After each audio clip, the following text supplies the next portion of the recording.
Hello, it's Leah Simone. Welcome back for another pick a card reading. Today we are going to do a pick a card reading on your situation from a higher perspective. So when I go through it, I am going to first I'm going to explain what the cards are showing is your current perspective and how you are interacting with the situation, and then I'm going to have some cards drawn for how you're able to look at the situation from a higher perspective. I have been getting the nudge from my angels pretty aggressively in the last, 15-20 minutes to go ahead and get this done. So this may be uploaded pretty quick. I'm not really sure how it's going to go or what's the sense of urgency. So maybe there's someone who needs this. So I'm going to do my very best to go through this quickly, get it uploaded quickly, but also to continue to be as detailed as possible. It kind of like scared the hell out of me, to be honest with you. Like the way my angels just on a side note, my angels, I've built a relationship where I'm comfortable enough and I've given permission to my angels to physically interact with me. So if I'm going in a direction that I don't need to, like they'll like prick me or whatever, or if they're trying to get my attention, they'll nudge me like on my shoulder, on my foot or whatever. And I have a video. I'm gonna see if I recorded it. I don't know if it's like how visible it is, but maybe I'll insert like a clip here for you to see, because it's kind of, I don't know, I guess it could be a little bit startling if you're not used to it.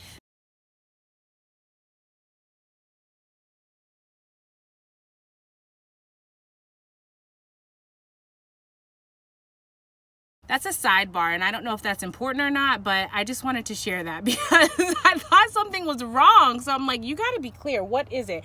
But apparently they're telling me, like, hurry up and go ahead and get this reading started. So we are here with 4 piles. We have pile 1, pile 2, pile 3, and pile 4. I will put a picture here for you to pause on if you need to, and then also the timestamps will be listed below. Otherwise, I'm going to get started with pile number 1.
Okay, pile number 1. So before I get started, I just want to say, like, isn't this a pretty board?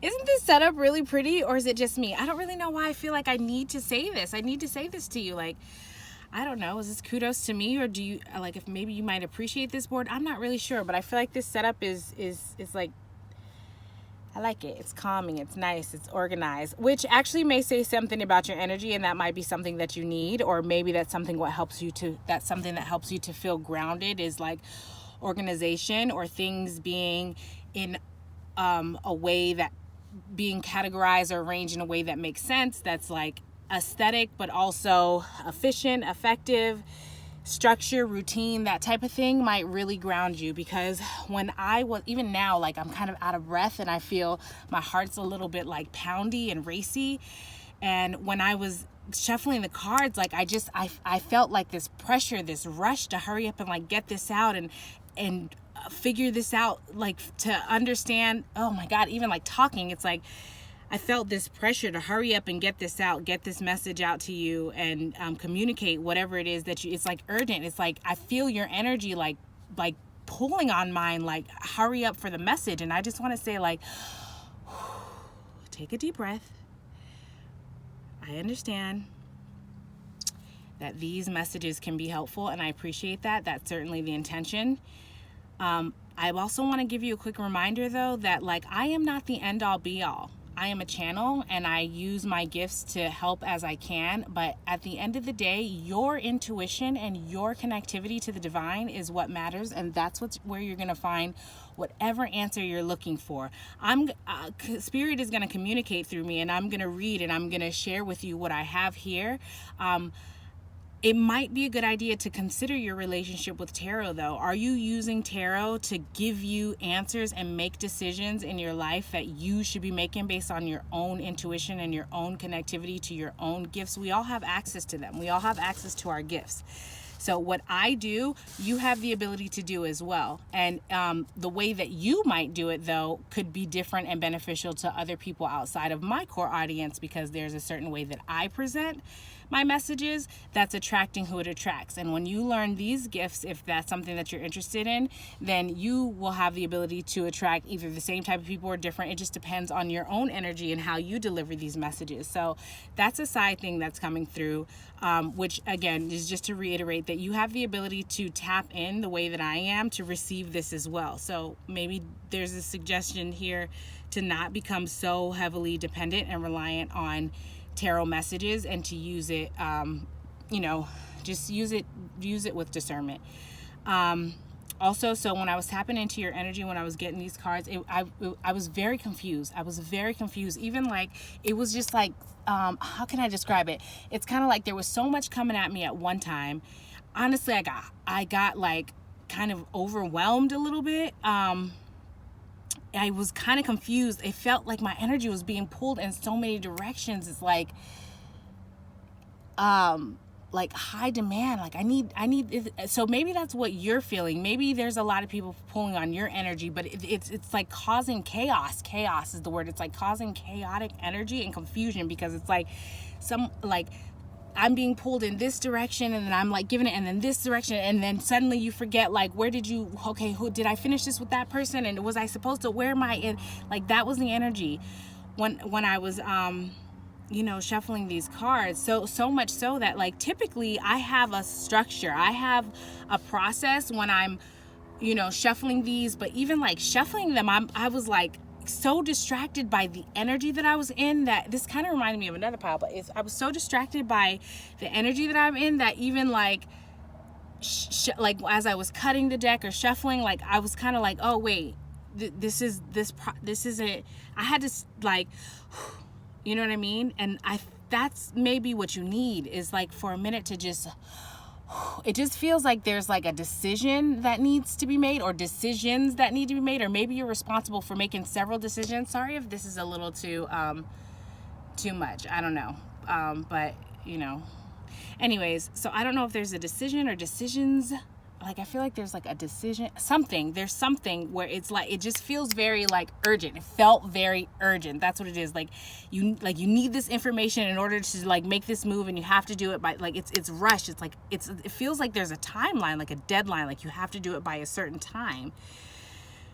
Oh my gosh. And that's before I even got into like what the situation is. This is just your energy. This is the energy. This is what I'm feeling like you're dealing with this situation, and how your energy is overall responding, which we'll get into. Okay, so what is your current situation? The song that you have here is What If by Kane Brown. It says, what if I just pull you close? What if I lean in and the stars line up and it's our last first kiss? What if one of these days, baby, I go and change your name? I was just getting ready to say, before I read that line, I kind of forgot about this, but before I read that line, I was getting ready to say, like, I'm getting hardcore, like, marriage proposal vibes. So maybe that's the rush. What if I loved all these what ifs away? So this song is basically about, it's like this guy who met this girl, and he's Kane Brown, obviously, he's explaining like that she's like, well, what if you break my heart? What if you do this? All of this doubt, all of this hesitation. And he comes in and he's like, yeah, that's a what if, but also what if this does work? Like, what if this is amazing? What if I treat you the way you want to be treated? What if, you know what I mean? So he's like, yes, we can go kind of negative with it, but what if this actually works out? Okay, so that's the song that you have. That's what that's about. And something about even like the way that I'm describing that, it feels wrong. It feels like I should not have described it that way. So I'm not, maybe that will be clear what that's about in a minute, but like the way that, like maybe I didn't need to give you that much detail or something. I'm getting like, okay, so I heard analysis paralysis, which is actually a term that I use where there's like so much information that I can't make a decision because it's too much. It's too much. It's so much information that I have to analyze that I'm just, I get stuck. And like, that's the energy. Like even the way that I'm explaining this right now, it's like, I need to like, just take a breath. And like I'm hearing like short, sweet sentences, like to the point. So let me try. That's going to be a little bit challenging for me because I really work in the details, but I'm going to do my best to kind of just be clear and direct and to the point for you because I'm getting that that's what you need to help you make this decision. So the song, let me just rewind and back it up. The song, what you have here, the lyrics. What if I just pull you close? What if I lean in and the stars line up and it's our last first kiss? What if one of these days, baby, I go and change your name? What if I loved all these what ifs away? That's What If by Kane Brown, right? This is really bothering me and I need to do something about it.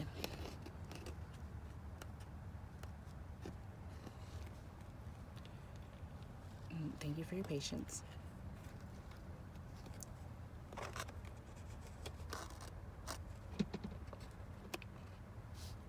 It's like the best way that I can, I don't know how, okay. It's like there's so much going on that there's like so much pulling on the energy that it just feels like I don't even want to, like I can't even give to this. This is already exhausting. Not exhausting. It's just like it's already asking a lot of me.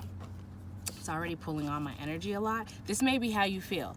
Like you have so much on your plate or that you have to make, that you're responsible for, that it's like, you're like, well, let me just clean this up. Like this is simple. It's right in front of my face. It's so clear. It's to the point. It's direct. I know how to handle it. It's an easy solution. Just scoop, scoop, scoop, sweep, dump. You're good. You know what I mean? Like it seems like those are the type of situations that you are willing to give to right now. Like simple, easy, direct, to the point, clear, like boom, this is what I do. This is how it's fixed. That's it. That's the energy that I'm feeling on. Let me just double check. Okay. Make sure this is still recording. So you have that song, you have the star card, and you have the 5 of cups. Okay. So, interesting. When this came out, the star card was in reverse, but when I put it back, I didn't even realize I put it back upright. And I feel like, that is a message in itself.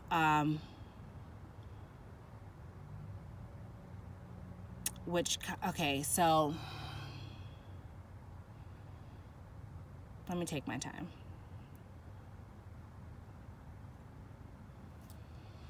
There's so much coming at me right now from your energy. Like, I just want to encourage you to just take a deep breath real quick, like, and exhale. Take another deep breath, count to 3, and exhale for 4.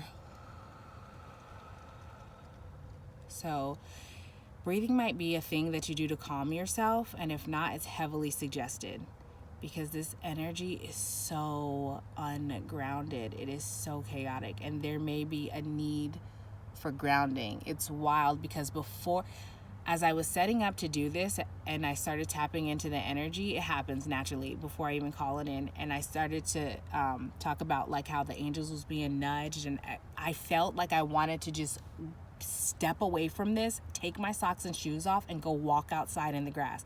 Legit. I stopped myself from doing it because I felt the urgency of this message, and whatever, we'll get into that. But like, and so even before I can even get to this message, it's like we got to take a minute for a second to just ground ourselves. So if you're able to right now, I don't know, like get your bare feet on the ground somehow, or drink some water or like some tea, something to ground yourself. If you have crystals, maybe hold some crystals, because the energy is chaotic that it's difficult for me to even like sift through to get to the message. It feels much calmer now.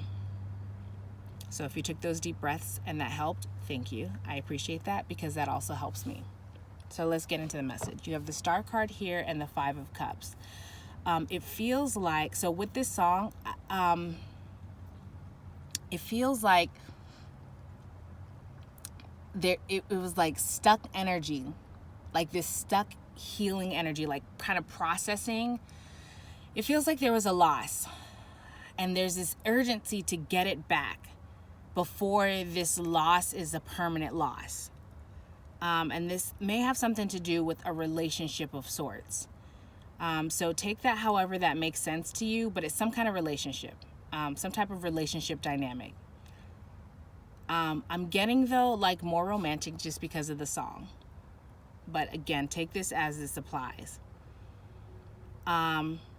And I'm getting that there's a loss, and in that period of loss, there was a lot of overthinking, and it was stuck energy in this processing this loss, and like the details of it, the finite details of it, that is seemingly like it's the sense of like making issues out of things that were not issues. So like things that maybe you were questioning yourself or questioning the other person about things that, like, so if you were questioning yourself about an action that you did, you might have even been questioning something that this other person, it wasn't even on their radar. They didn't even consider. It was like a non-issue.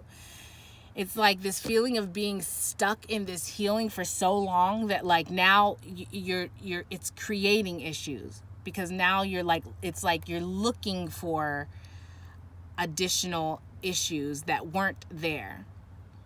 And a part of that, what I'm getting is maybe because there was a real challenge of actually seeing what the issue was. So what do I mean by that? If you were the person that was at fault, and I'm going to put that in quotes, in this situation that caused this separation, this loss, there was a difficulty with looking at whatever contribution you had towards that, whatever you did to create this separation or this loss, or to contribute to this separation or this loss. It was the difficulty in looking at your own action and being accountable.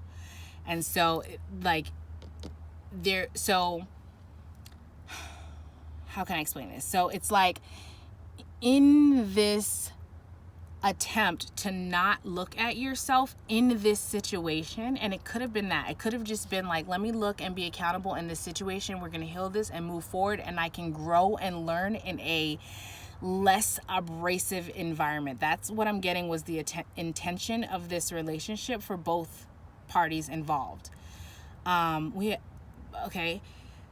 Instead, what happened, because you were so hell-bent on not looking at, so now I'm getting a song, the line of Taylor Swift's Anti-Hero, where she's like, what does she say? She says, I'll stare into the sun, but never, I'll stare directly into the sun, but never in the mirror. It gets exhausting rooting for the anti-hero. So the song, like the rest of that song, anyways, it doesn't matter, but that's the energy where it's like, you were like hell-bent on not looking at yourself in this situation and being accountable, that the universe came in and was like, okay, you don't want to see this tiny little nugget of a thing that we want you to work on to help propel you forward, then we're going to give you all of these boulders. Since you are so hell-bent on not seeing this, on not being accountable, on not facing yourself, we're going to give you all of these boulders, and these boulders are yours. We were trying to start with the pebbles, but you completely have, it's like the universe, your angels, they feel disrespected.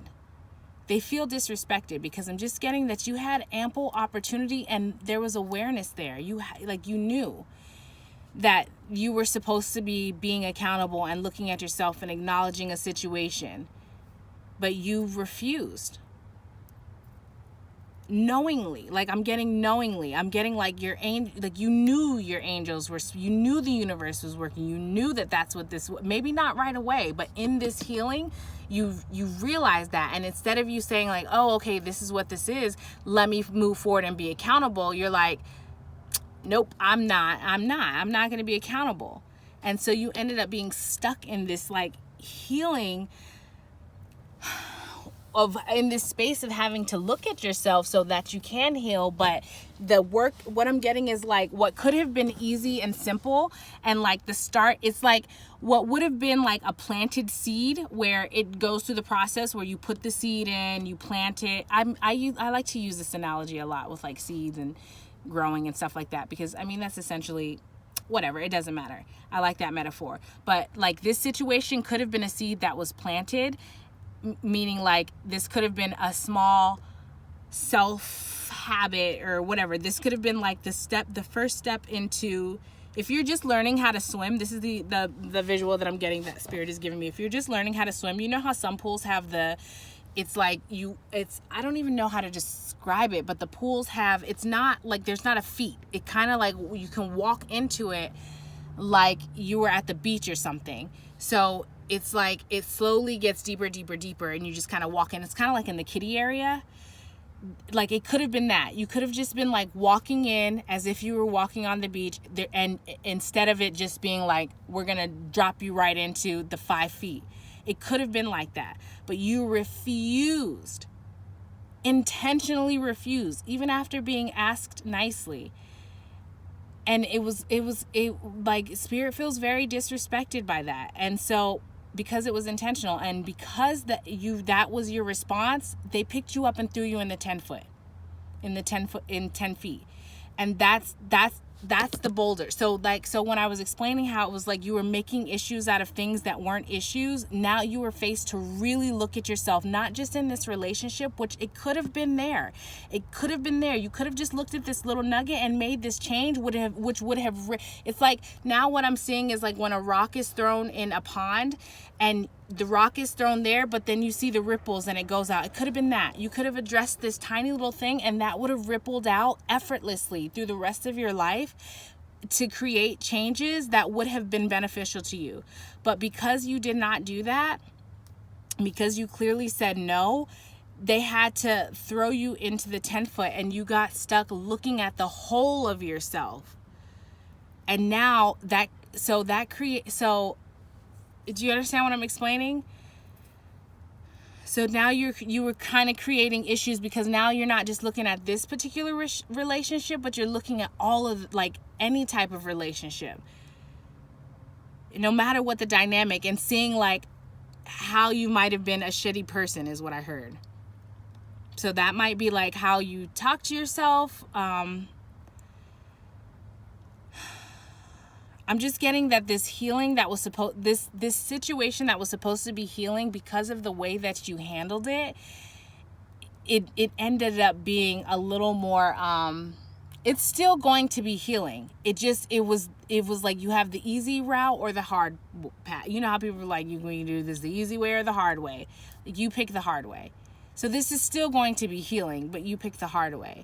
And that's why you have this like sense of loss. And I think that, so what I'm feeling is that, like, I think what's happening here is now, like, that you finally were like, okay, let me look at this situation for what it is. And you faced a lot of more of, like, you faced yourself. Now you're really realizing how, like, this is a loss that it didn't need to be a loss. It didn't need to be a loss. Okay, how can I explain this? It's like, what I'm getting is like, okay, so that's not what I'm trying to say about, well, it didn't need to be a loss, but what the way that this is coming through is like, you're recognizing this.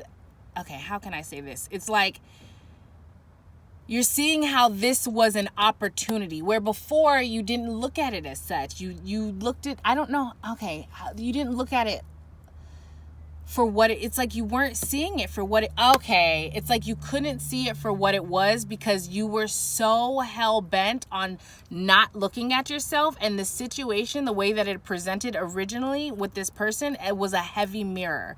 So this person was reflecting these things about you to yourself, but because you decided to turn away from yourself, aka that mirror, aka that person, you get it? So like, this is you and this is the person that's a mirror. You cannot see yourself at this point. You couldn't see yourself, so you turned away. And in turning away from that, you turned away from this situation.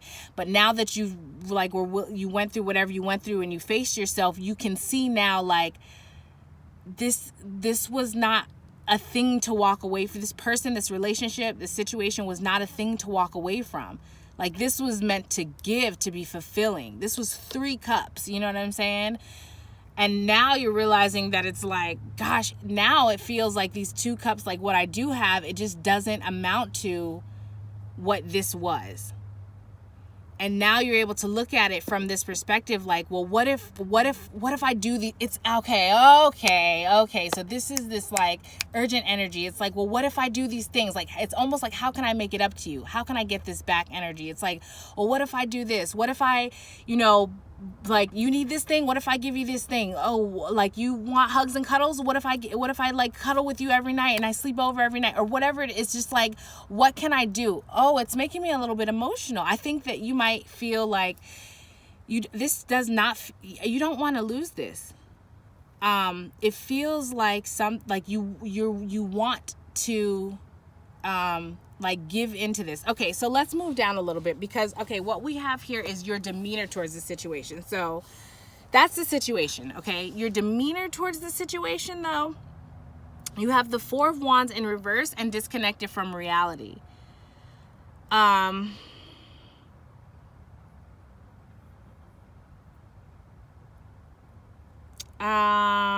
I feel like I might get another card to clear. I'm not sure. Okay, so the 4 of Wands is the card of like celebration, marriage, stability.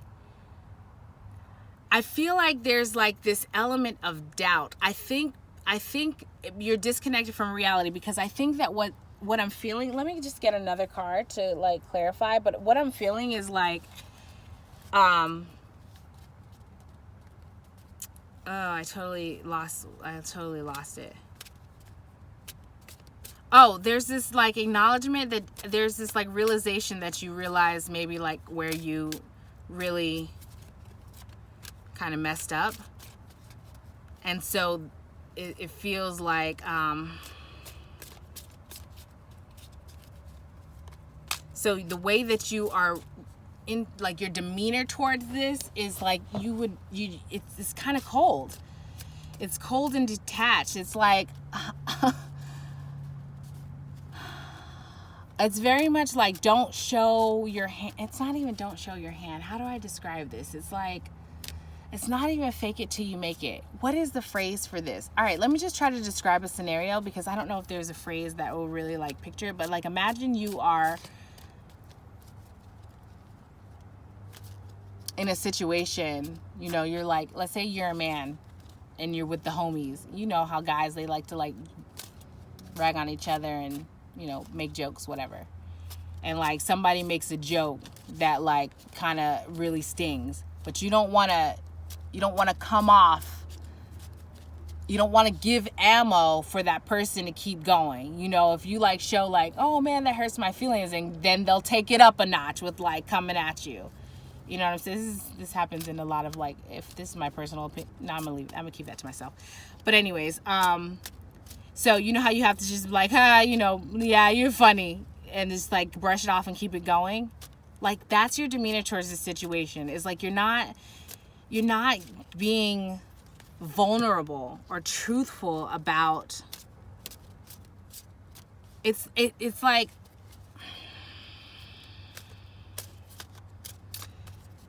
there is I heard insincere.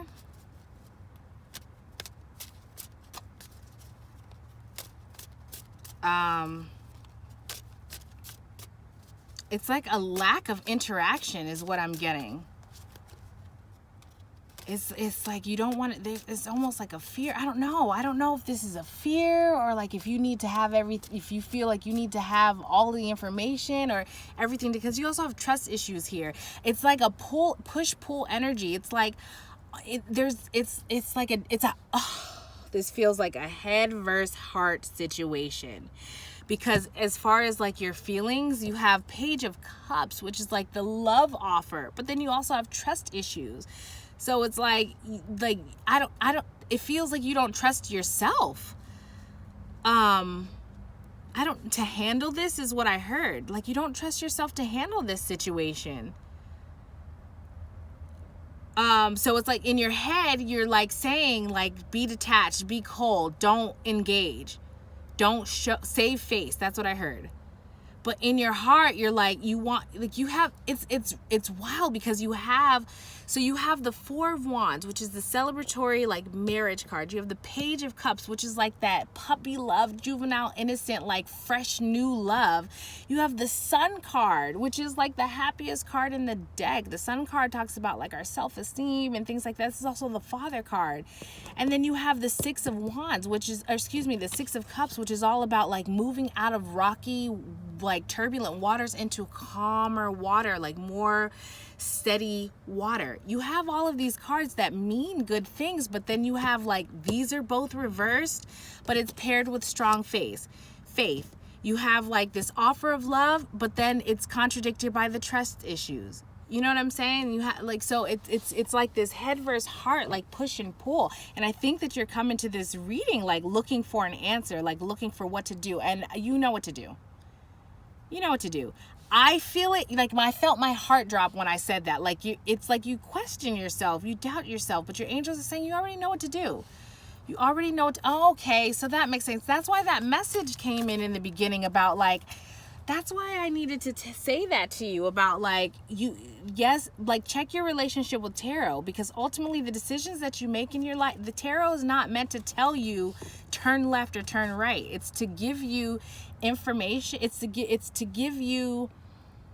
It's to depict current energy, and then you understanding the current energy, it will help you to understand how you can adjust that energy to make it one way or the other. Like, if this is projecting, like, let's say I was saying, oh, what's your future relationship going to look like, or something like that. I mean, right now I don't do this type of readings, but that's neither here nor there.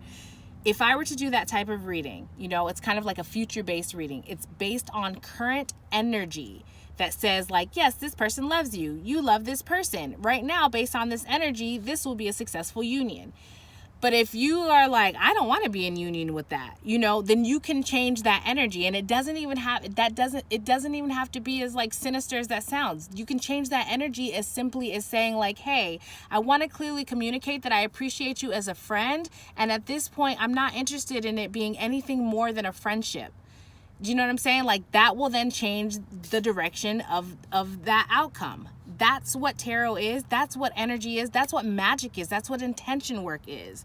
Do you know what I'm saying? Like, people really like just add this layer of like evil and malicious intent over it, but it's not that. It's not that. And so if you have that perspective, anyways, the reason why I'm explaining that is because that's how, in my humble opinion, that's how a person should interact with tarot. Not to go and say, you can ask advice. You can ask your angels, what is your suggestion? What do you advise? The divine, But it's not like, it's not meant to like make all the decisions for you in your life, because then that's a whole nother lesson that you'll have to learn. If that's how you choose to engage, don't let me stand in your way. This is your journey. I'm never here to tell anybody what they should or should not do. That's just my own caveat here. Okay, so your perspective of the situation. You have the Sun card in reverse. Like, you have made up your mind that this person is, or this, like, it's like you want this so bad, but you have convinced yourself that you're not getting it, that you can't have it. You have convinced yourself that, like, if you were to go back and approach this person, that it's going to be turbulent. It's going to be a fight, an argument, or that this person's going to bring something up and throw it into your face, or you know what I mean? And there's like a disconnection from reality in that sense. It's like, do you really know this person then? And if you don't know this person, okay, but then why are you assigning a reaction to them? It reminds me of like, when I talked to my brother, he was very much that person where he would be like, no, I just didn't even say anything, because then this person will react this way. If she's talking about like a friend, it doesn't matter. But if he's talking about an interaction with someone and he's like, oh yeah, he or she they'll just respond in this way, and then and then that's going to make me da-da-da, and I just don't even want to deal with that, so I didn't tell her. And I'm like, Well, how do you know? You are taking the opportunity for that person to show you the truth of who they are. You're just deciding for them. And then you're interacting with your own assumption, which could be completely false. And this is what you are doing.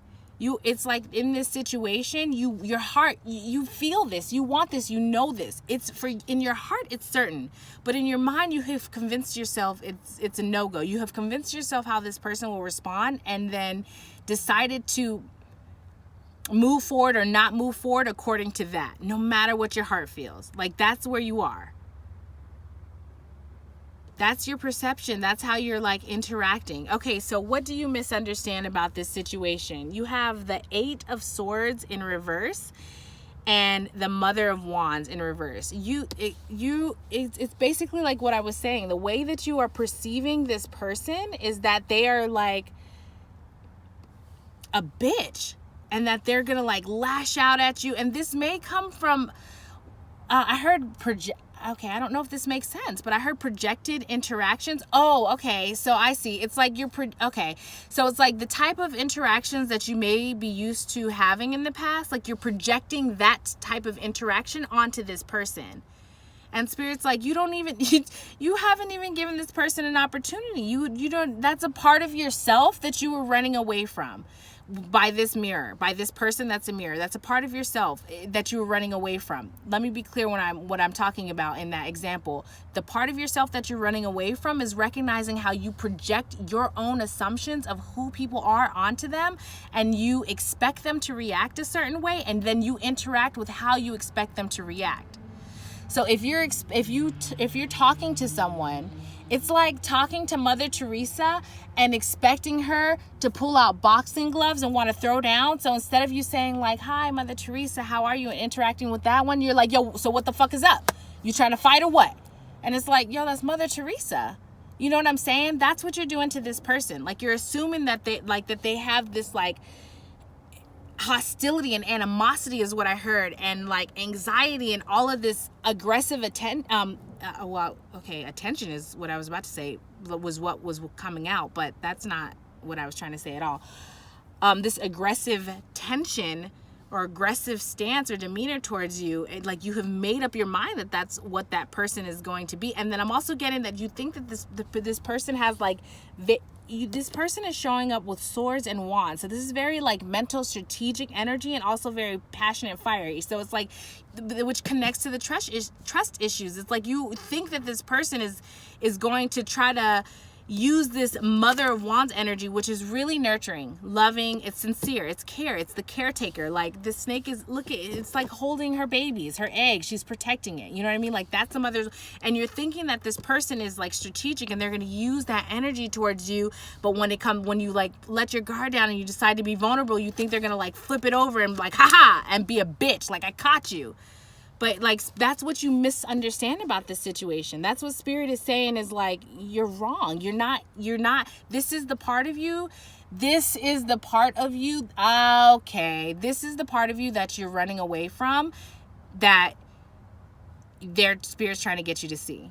This is the part of you that puts you into this position where you like overthink a situation, and I heard catastrophize, or like, I don't know. It's like you meant, what am I trying to say? It's like the situation in your mind, the situation that you create in your mind is worse in your mind than it actually is. Because you like it's the projected interaction. You assume you know how people are going to react. What I heard is that this person is nothing like anyone you've ever met before. This person is like no one you've ever met before. So you cannot project your interactions. You cannot assume the interactions of this person. And the only way that you'll know is if you interact with this person. Follow your heart. Sometimes our mind lies. Sometimes things cannot be understood by logic alone. Sometimes it is an intuitive, energetic, spiritual bond. I heard kinetic. I don't really know how that applies or what that means. Maybe, I don't know, look up the definition, see. But anyways, sometimes it's that, sometimes it's a sometimes it's a kinetic bond. Maybe that makes sense. I don't know. Honestly, I don't know the definition of kinetic, but I think that's something sciencey. So my point is, like, sometimes these things cannot be explained by logic. And so when you're following your logic, it's like it's like in this situation, following your logic is pulling you further away from your heart. But your heart is the truth of what you want. So like the more you follow your logic, the further away you get from from your heart's fulfillment, from what you truly desire deep down, whether you can articulate what that is or not. It's like the feeling that you can't explain, but you know this is it, that. The more you follow your logic, it's like the more it pulls you away from your heart in that sense. So, okay, let's go. For your higher perspective cards, you have the Camel and Cosmic Egg, which is a spirit card. And I don't know, I just really love when I get the spirit cards. I feel like your angels are really showing up to say like, hey, we're here. But let's start with the Camel. Okay. Hold on. There's something that... Okay, they're trying to get my attention. There's something that I missed. Let me check if this is recording. It is. So,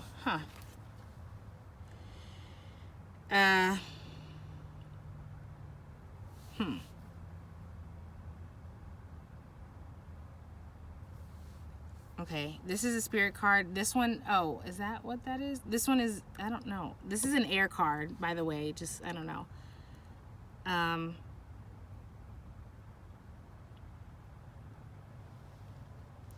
I really like the way that like the author did this. So the author explains like the meaning and stuff behind these cards, and I really like the interpretation. So I can pull like intuitively what I'm getting from here as well. Okay, so let me do that first, and then I'll read these cards. Okay, so the higher perspective, which I think I kind of already got. Something about water. Camels store water in their humps, which I think is a pretty commonly known thing. But also water helps us to connect to our intuition. And the moon here is also a representation of our intuition, amongst other things like the feminine energy. And the moon it's a crescent. It's not even a full moon. So it's like there's this message of like, drink more water so you can connect to your intuition, because, I think they're tying this back to like tarot and like your relationship and kind of like how reliant you've become on going to tarot and receiving like there's this message that you can get this by connecting to your own intuition, and you can connect more with your intuition by drinking more water. You have the Cosmic Egg, but there's a snake around it, and automatically it makes me think of like Kundalini energy. So Kundalini awakening might be something that you have looked up or want to look up, but this may have been a Kundalini activation between either one or both of you in this situation. And it's like sometimes in that situation it's so much that like there has to be a period of separation, because to go through the intensity of that, you might think that it would be beneficial to go through that with someone, but you're so easily triggered in that situation, it would not. So there's a message of that, like there had to be a separation because so what I'm getting is like you have two contained very strong fires, and it's like it's contained as they're separated, but if you were to bring them together, it would burn everything the fuck down. Not like it just would. Not in an intentional way. It's just that's how Kundalini. So if you're not familiar with Kundalini, and a Kundalini activation or what Kundalini is, it's represented by a snake. It's this ball of energy. That's the snake at the base of the spine. The base of the spine is where the root chakra is located, and it goes all the way up to the top of our skull, which is the crown chakra. So as this snake energy, that sometimes you can feel it in your physical body, so you might have felt it or known, But either way, there are various symptoms. You can look it up. But basically, the snake energy rises up through the spine. And as it goes through the spine, it's hitting each of the chakras. And when it hits that, it's meant to obliterate any type of blockage. Those blockages show up as limited beliefs, things that we feel about ourselves that are not true, the way that we view the world that's not true, things like that. And it brings it to the surface. So even the things that we carry within ourselves that we feel shameful of or guilty of, our shadows. You know what I'm saying? The aspect, things that, experiences that we might have had, things that we might have encountered, or things that we have done that we're not proud of. Any insecurities, like, so the solar plexus chakra, that's the third chakra. So as it hits that, it's going to bring any type of insecurities that you have to the surface for you to address and obliterate them. And that happens from the root chakra all the way to the crown. So those are 7 chakras that it has to go through to unblock, to balance it back out, so that you can be in alignment and that energy can flow through and you can have this higher enlightenment. I'm getting the sense that one or both of you had to have this experience, because where one or both of you were, it's that, back to that analogy. If you guys were to have come together, then the two of you guys, your individual fires at that phase that you were in, it was contained, but bringing it together would have burned everything down, because it would have been you needed that Kundalini activation. You or both, one or both of you needed that Kundalini activation in order to get higher enlightenment, so that when you guys do trigger each other, because I'm getting that you guys are strong mirrors to each other. So when you guys do show one another the truth about yourselves to each other, like, you have the enlightenment to work through that, instead of the flame going ablaze and it just being destructive. You can use that fire energy to transform and transmute the situation for a higher perspective. Whereas before, it was, I just keep getting like immature, like very immature, like immature fire, not in the sense that it was small, but just like it was reactionary. Like it could, you know what I mean? Both of your guys' energy in different ways. So, okay, so that's what I'm getting from here. And also, I just get that there's like a messaging of like inclusivity, embracing like non-judgment, that I'm getting you had to learn. Like you were a person that was pretty like judgmental. So much so that you decided already how a person would act before, or how a person would respond to a situation before giving them the chance, and then you made that decision for them, thus taking the opportunity from them to show you the truth of who they are, and then interacted with that. The Spirit is saying that is a type of judgment. You are judging a person's character before they have the opportunity to show you who that person is, and you did that frequently on multiple levels. So this is a part of the higher perspective. Like, that was a thing that you had to learn and work through before you can come. Okay, so let me read this. All right, you have camel. Resourceful, independent, knows one's self. So the camel can handle absolutely anything, as it carries a wealth of nourishment within. The wondrous creature is self-reliant and handles challenge with ease, even in the face of excess heat.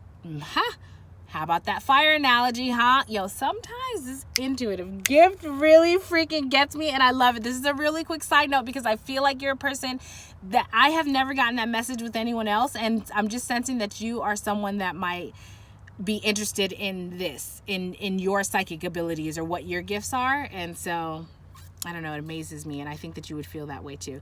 So anyways, even in the face of excess heat, judgment, or anger, what did I say?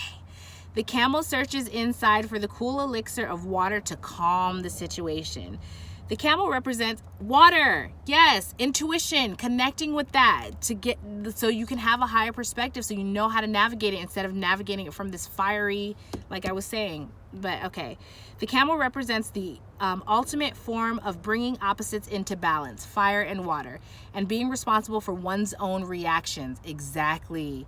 The camel is a wonderful traveler and is especially fond of trips to faraway lands. When in balance, calm, content, sparkle in the eye. So do you see how that like totally was exactly what I was just explaining? How it was saying the camel is I was getting ready to say something. Oh yeah, the fire analogy, how I was saying about the fire and the flame and being able to like, because it was too juvenile, it would have like burned everything down, it would have been too reactionary. You had to have this separation in order to be able to like master your flame, so that when you come back together you can interact with the higher, like the whole mirroring thing. Do you see? Okay. that was a little dramatic. That was a little dramatic of me. I'm sorry. I'm sorry, you guys. All right, don't mind my antics. All right, so you also have the cosmic egg. The cosmic egg. Ooh, the cosmic egg. All right. It says completion, harmony, the infinite within the finite. The infinite within the finite. The cosmic egg is the final card in the journey of the animal spirit deck, and it represents the unfolding of cosmic consciousness, which is the kundalini energy that I was telling you about. It has to work through, pulverize all of those blockages in order to reach, and including your crown chakra, in order to be able to download, to be able to get access to infinite wisdom, these psychic gifts. I totally think that I'm just sensing from this pile that you are totally into wanting to get in touch with your psychic gifts. Kudos to you. I love that for you, that journey. Gosh, it makes me excited. Like, I hope you keep in touch. I want to know how it's going. Like, tell me if you have any questions. You know what I'm saying? Reach out to me. We can talk about it. It's so great. Okay. Okay. The state emerges after we have tread the path for quite some time, and through self-effort and grace we experience self-realization. A sense of contentment and oneness spontaneously arises within us, and the veils of our self-limiting beliefs are lifted. When the essence of the cosmic egg has not been activated, we may feel as if we never get there, or that we travel alone, disconnected from others. Even if our encounter with this card is brief, appearing as a momentary glimmer of flash of interconnectedness, its potent energy stays with us. The cosmic egg is a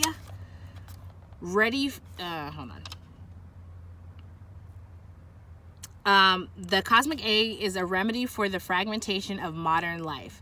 It's through the power of this card that we are reminded of the cosmic contract written at the beginning. We hold on to life, and life holds on to us. The journey is complete but does not end. Oh, okay, I'm going to read this. This is about the 7th chakra, which is your crown chakra. So it says, the subtle essence, I just pointed to my head like you could see. With the crown chakra, obviously. Okay. The subtle essence of the cosmic egg resides at the crown chakra at the top of the head, called Sahasrara. I'm not sure how to pronounce that. Sahasrara. So yeah. One of the aims of yoga and meditation practice is to channel energy from the base of the spine upward towards the, I'm going to say crown chakra. Each of the 6 lower chakras plays an important role along this journey, and once the final epicenter of consciousness is activated, it is said to radiate the light of the million suns. That is amazing. So I feel like you have recently, or you're on your way there, gotten to this, like you're really interested, like you're really on the brink of, if you haven't gotten there already, like really tapping into this crown chakra and this divine wisdom. And like, oh my gosh, pile 1. I would love to help you out with that. I wish we were closer. Anyways, this was a great reading. I hope that you got something from this. I hope that you liked it. If you did, please like, comment, and subscribe. If you think someone else would benefit from this video, please feel free to share. If you have returned from a previous video, thank you for coming back. And if this is your first time out,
Okay, pile number 2. Okay, just making sure this was recording. All right, pile number 2. So, your situation from a higher perspective. So, first of all, when I was shuffling through this, I was feeling a little bit like confused, but not in a way that was stressing. It was kind of like, huh? What's going on here? It feels kind of like I don't know. And so let me start from the beginning because okay, let me just tell you what I was feeling. What I'm feeling is kind of like, it's like suspicious, but in a way that's like, when I'm tapping into this energy, it's like I feel I feel like, God, Aaliyah, get it out. It's like I feel like there's like, I feel like I don't even want to say it because I would be ruining something, but it feels like there's an element of some kind of surprise here. And I don't know what it is, or even if there's going to be much detail, but like, because I started to feel that towards the end of shuffling, and then in the beginning of shuffling, it was feeling kind of like, I don't know. So in the beginning of when I was pulling your cards, it felt kind of like I'm doing my own thing. You know what I mean? It's very self-focused. And then as I was moving in and I got to, towards like the bottom part about, like what you misunderstand, I started feeling this energy of, for the what you misunderstand and for the higher perspective, and I'll get into the details of that, but I started to feel the energy of like this surprise, like it's a surprise, like this sneaky energy of like a surprise. And also I saw the Phoenix card when I was shuffling the animal spirit deck, and the Phoenix card is about like transformation. It's about allowing your situation, the discomfort of a situation, the lessons, the karma of a situation to transform you, instead of like holding you back or keeping you bitter or having you just repeat the same cycles because you're dismissive. It's about allowing it to transform you. And there's kind of like this transformation energy that I'm getting from this pile. So let's start from the top. For your song, you have The Wanderer by Dion, and I like this. I'm the type of guy that likes to roam around. I'm never in one place. I roam from town to town, and when I find myself let me read it. But anyways, it's like, I'm the type of guy that likes to roam around. I'm never in one place. I roam from town to town, and when I find myself falling for some girl, yeah, I hop right into that car of mine and drive around the world. This doesn't mean that you're a man. This is just energy. This is the song, obviously, but the energy of this is like, you're a wanderer. Yeah, I'm a wanderer. I'm a wanderer.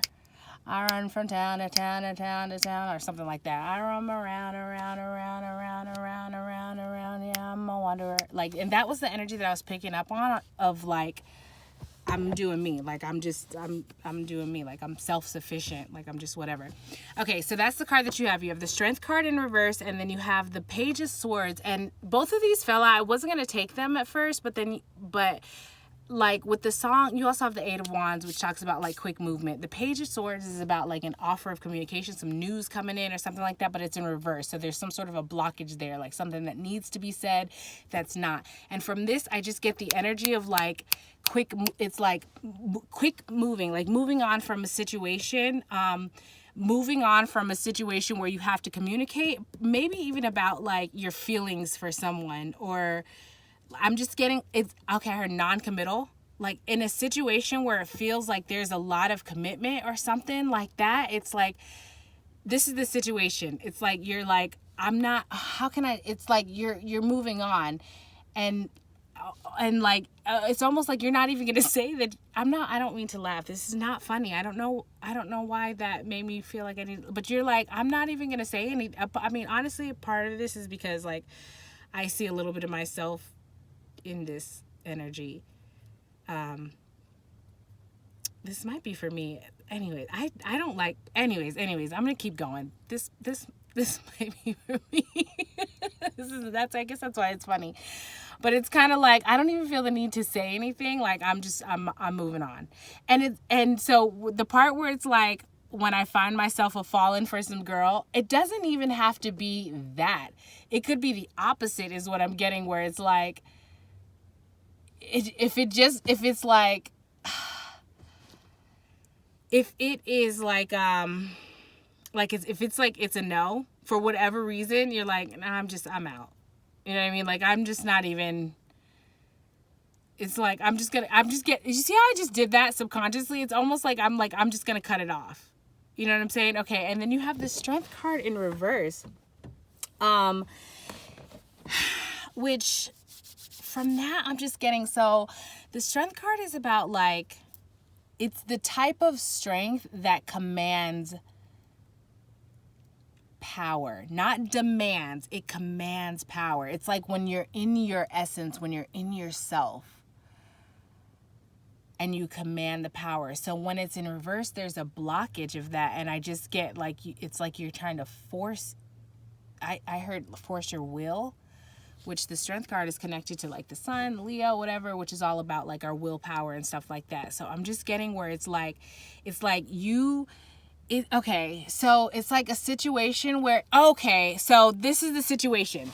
This may be a specific situation where you have found yourself in some kind of situation with a person or maybe a partnership, a business, whatever, where it was like cool and fun or whatever it was working out for you, but then it got to a point where it was no longer in alignment with your will, and you were like, it's like you tried to force your will. You've tried to force your will. And when I say that, I mean like you tried to force the situation to go the way that you wanted it to go, regardless of the other. And like when that wasn't working out, either when you started to catch feelings or when that person wasn't falling in line, or when this started to feel a little too committed, or when you when it just wasn't given to you anymore, like it was no longer pleasurable, it was no longer fun. Not that it wasn't like bad. It didn't even necessarily have to be bad. It just like, if it was, okay, it lost its novelty, whatever the situation is, when it's no longer like giving to you, you're like, okay, I'm out. And you don't really feel the need to like say much about it. Like, it's like, there's not a real offer of communication necessarily. There isn't so much of a hey, this is how I'm feeling. Like, how are you feeling? Can we work on this? Whatever. It's kind of like, you're just like, okay, I'm either your communication, I heard abrupt, either your communication is really abrupt, where it's like communication about moving on specifically. It's kind of, it's abrupt. It's kind of like, all right, this isn't working for me, so like I'm out, but you take care. Okay, bye. It's kind of like that. You know what I'm saying? And then it leaves the other person kind of like, well, what the kind of happened? And you have this like wanderer energy where you just kind of like go wherever you how can I describe this, where like it's like you go, you just kind of, it's non-committal. It's like non-committal. Like you're like, I'm here until this is no longer a thing, or until this becomes too serious, or this becomes too committed, and then I'm like, okay, I'm wandering until like the next thing. That's the situation. That's the situation that's coming through. Okay. For how your demeanor towards the situation, it's very like, what did I say to me? It's very like it's like I heard self-fulfilling prophecy. So I don't know. You have the 9 of Cups, which is all about like, it's the wish fulfillment. And it's like, yes, okay, that's what I mean. Okay, so that's what I'm trying to describe. It's like, it's like you're in this situation or this relationship or this business or this job or this whatever it is. And then it's like, I'm here while it feels good. And then once it doesn't feel good anymore, it doesn't matter the situation. It doesn't matter if it can be fixed. It doesn't matter if someone has done something or not done something. Once I lose interest, you're like, I'm on to the next thing that feels good, because this doesn't feel good. And I don't really feel the need to work this out or communicate or do whatever. Like, this feels good. I'm here. Okay, moving on to the next thing. Like, it doesn't feel good anymore, so moving on to the next thing. This feels good. I'm here. Okay, I've tapped this out, so moving on to the next thing. Like, that's what this energy is. And you have greedy paired with it, where it's like, I just want what I want. That's what I heard. I just want what I want. Like, and it's very like quick moving. It's just like, I'm seeing like these puddles of like water or something, and it's like you dip one straw in, you suck all the water out, then you move and that's empty. Now you go to the next puddle, you suck all the water out, and that's empty. It's like that. It's like that. But how you feel about the situation, you have the 8 of Swords and self-sacrificing. Like, this is not what you want to do. This is not what you want to do. I just heard, it's the only way. It's like you feel, yeah, self-sacrificing. It's like you feel like you have, like there's no other way to exist. Like you have to have this kind of energy. I don't know if you still do though, because remember I saw the Phoenix and there was like heavy transformation energy that I was feeling. So maybe this was how you were governing. I don't know, but we're talking about current energy. So whatever, we're talking about like how you feel about this situation.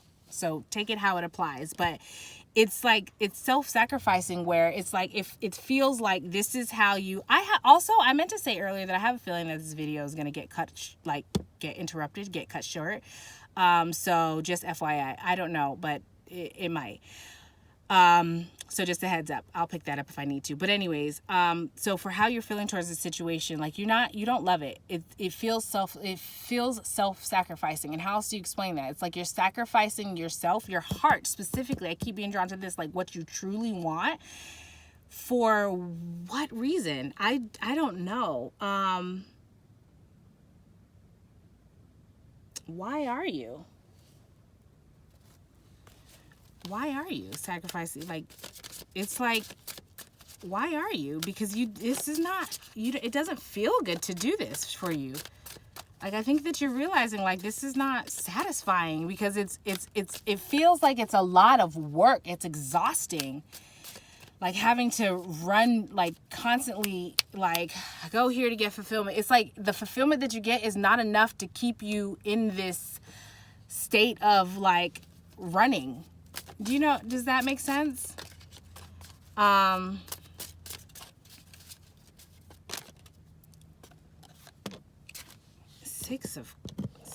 a lot of mental energy. 6 of Swords. So you're doing this because I heard you're running for yourself, but the 6 of Swords is all about moving into calmer waters, like moving into a calmer.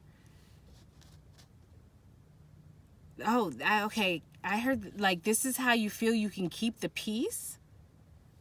To keep the peace with whom? Like with what?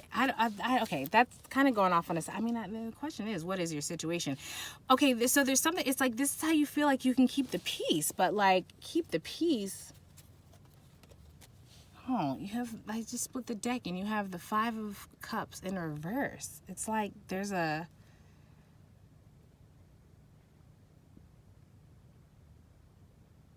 some kind of loss that you're afraid of. It's like you're running away from some kind of a loss of some sort. What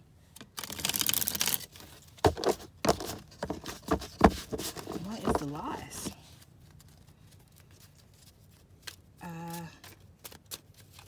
This might be more than I even need to ask, honestly. Yeah. You have the 6 of Cups in reverse. It's like, I don't know, like deceptive energy. I don't know. It's like deceptive, I don't know. It's like secretive, sneaky, deceptive energy. So maybe like keep the peace between these situations that you're bouncing in between, or bouncing back and forth to, or bouncing from one to the other. And then you have the 2 of Swords at the bottom, which is a stalemate. But I'm just drawn to like how it's like I feel like this is not something you want to see. It's not something that you want to look at. Okay. Anyways, so with this situation, about wandering. Okay. Your perspective about the situation, it's like you have the 4 of Pentacles in reverse, and then you have centered and grounded, which is wild because like the 4 of Pentacles in reverse is the opposite of centered and grounded. It's like instability. It's like holding on too tightly. Yes, that's what I'm getting. It's like it's like you're holding on so tightly to this thing that you think that you have, like this. I heard kingdom, like to this kingdom that you think that you have, and it's like, how can I explain this? It's like you're grounded in your idea of this thing that you think that you have. You're just grounded in this idea that if you were to leave this or whatever it is, that you are trying to leave this pattern or leave whatever it is. It's like when you're grounded in this idea that if you were to uproot, is what I heard, this way of being, that it would like create some sort of instability, that you would have to like cling on to and hold tightly to, like, it's like hoarder energy. Like, I gotta hold on to this thing because if I were to change this, like it would be gone or something. It's like you're trying to hold on to this idea that like you have only 4 pentacles, but it's like in your mind, these 4 pentacles, the most you can get is 10. That's like the legacy. You're at 4. When it's upright, it's like I've built this so far and I'm proud that I have this thing. And like, yes, I'm gonna hold on to it. I don't want to rush to the next venture. I want to appreciate the work that I put into this. I want to like ground and stabilize this thing before we add on to it. That's what 4 of Pentacles is upright. When it's turned in reverse, it's like hoarding, greedy, stingy energy, like afraid to let go. And it's like you're afraid to let go of these 4 pentacles, but I want to say, like, homie, it's 4 pentacles. Like, there's 6 more pentacles that you can get. Like, this thing that you think that you have that's so great is not all that great, but you are so grounded in that thing, in that kingdom. You know what I'm saying? That you're like, it's like there's a fear to let it go because you think that there's going to be a loss or something. I just heard like something like there's like a fear of your actions, like this wanderer energy catching up to you in some way.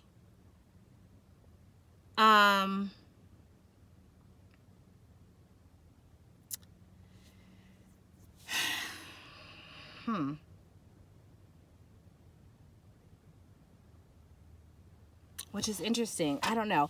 Okay, and then down here for your for what you misunderstand about the situation, you have 7 of Swords in reverse and the Sun card. 7 of Swords in reverse is like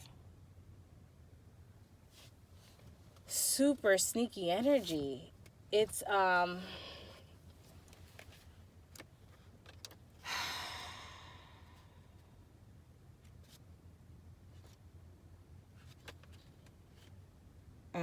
sorry, just a second. Let me just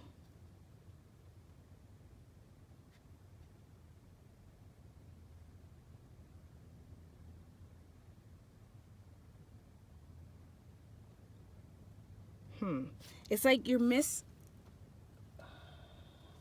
of Swords in reverse and the Sun card. I'm just getting, it's like it's like somebody, okay, so someone may be telling you, I'm getting specifically maybe tarot, but it's like you're getting some kind of information of like, to let this go.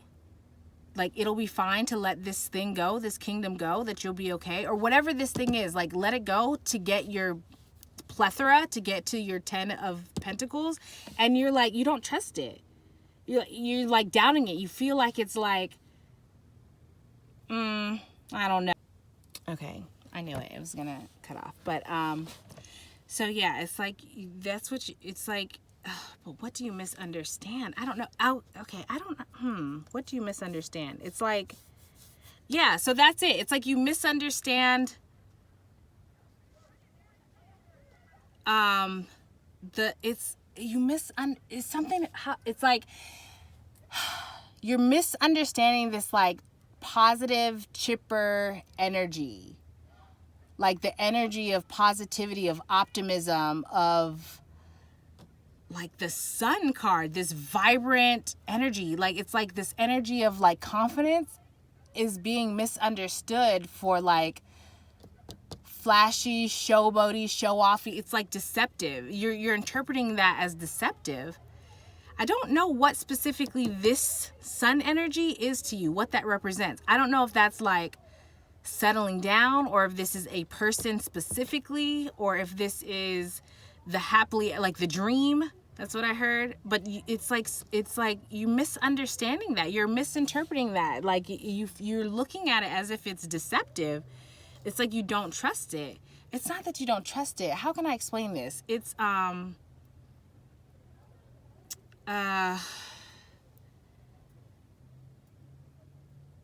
don't know. Does it make you frustrated? Like, I feel like this, like, is it a trigger? I don't know. Um,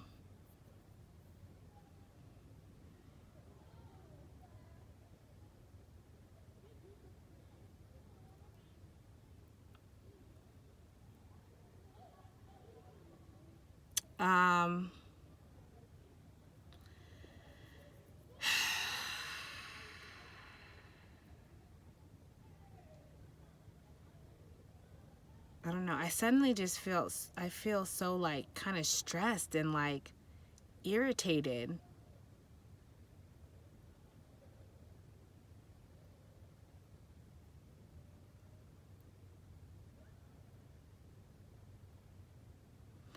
Okay, it feels like, okay, so what you misunderstand, it feels like this advice or this suggestion of, I heard settling down. I don't know. It's like you have this way of being the wanderer, and you have your reasons for being that way, and you made up your mind about being that way. And anytime somebody is telling you, like, I'm just going to be blunt and direct and give these examples. Like, I feel the need to say, like, we don't have the time for, like, pleasantries. I'm just going to be direct. But it's like you have this way of thinking and you made up your mind and you're like so sure about that. And anytime someone comes to you and is like, hey, consider the way that you're thinking about this situation because I think you're a little bit off, you're like, nah. Like you take that as like a challenge. It's like, what, I just want to be me. You know what I'm saying? But it's so contradictory because like you're sacrificing yourself, and a part of you knows that because it's like the way that you're doing things, it's not acceptable in the fact that like there are other people involved, and if you have to navigate this in a way that's like there are other people involved besides you. You know what I'm saying? It's like, yes, you're going after your fulfillment by bouncing from this thing to this thing to this thing, but you're not understanding how that's impacting every time you move to the next thing. Like you don't even look back at the damage that you've done.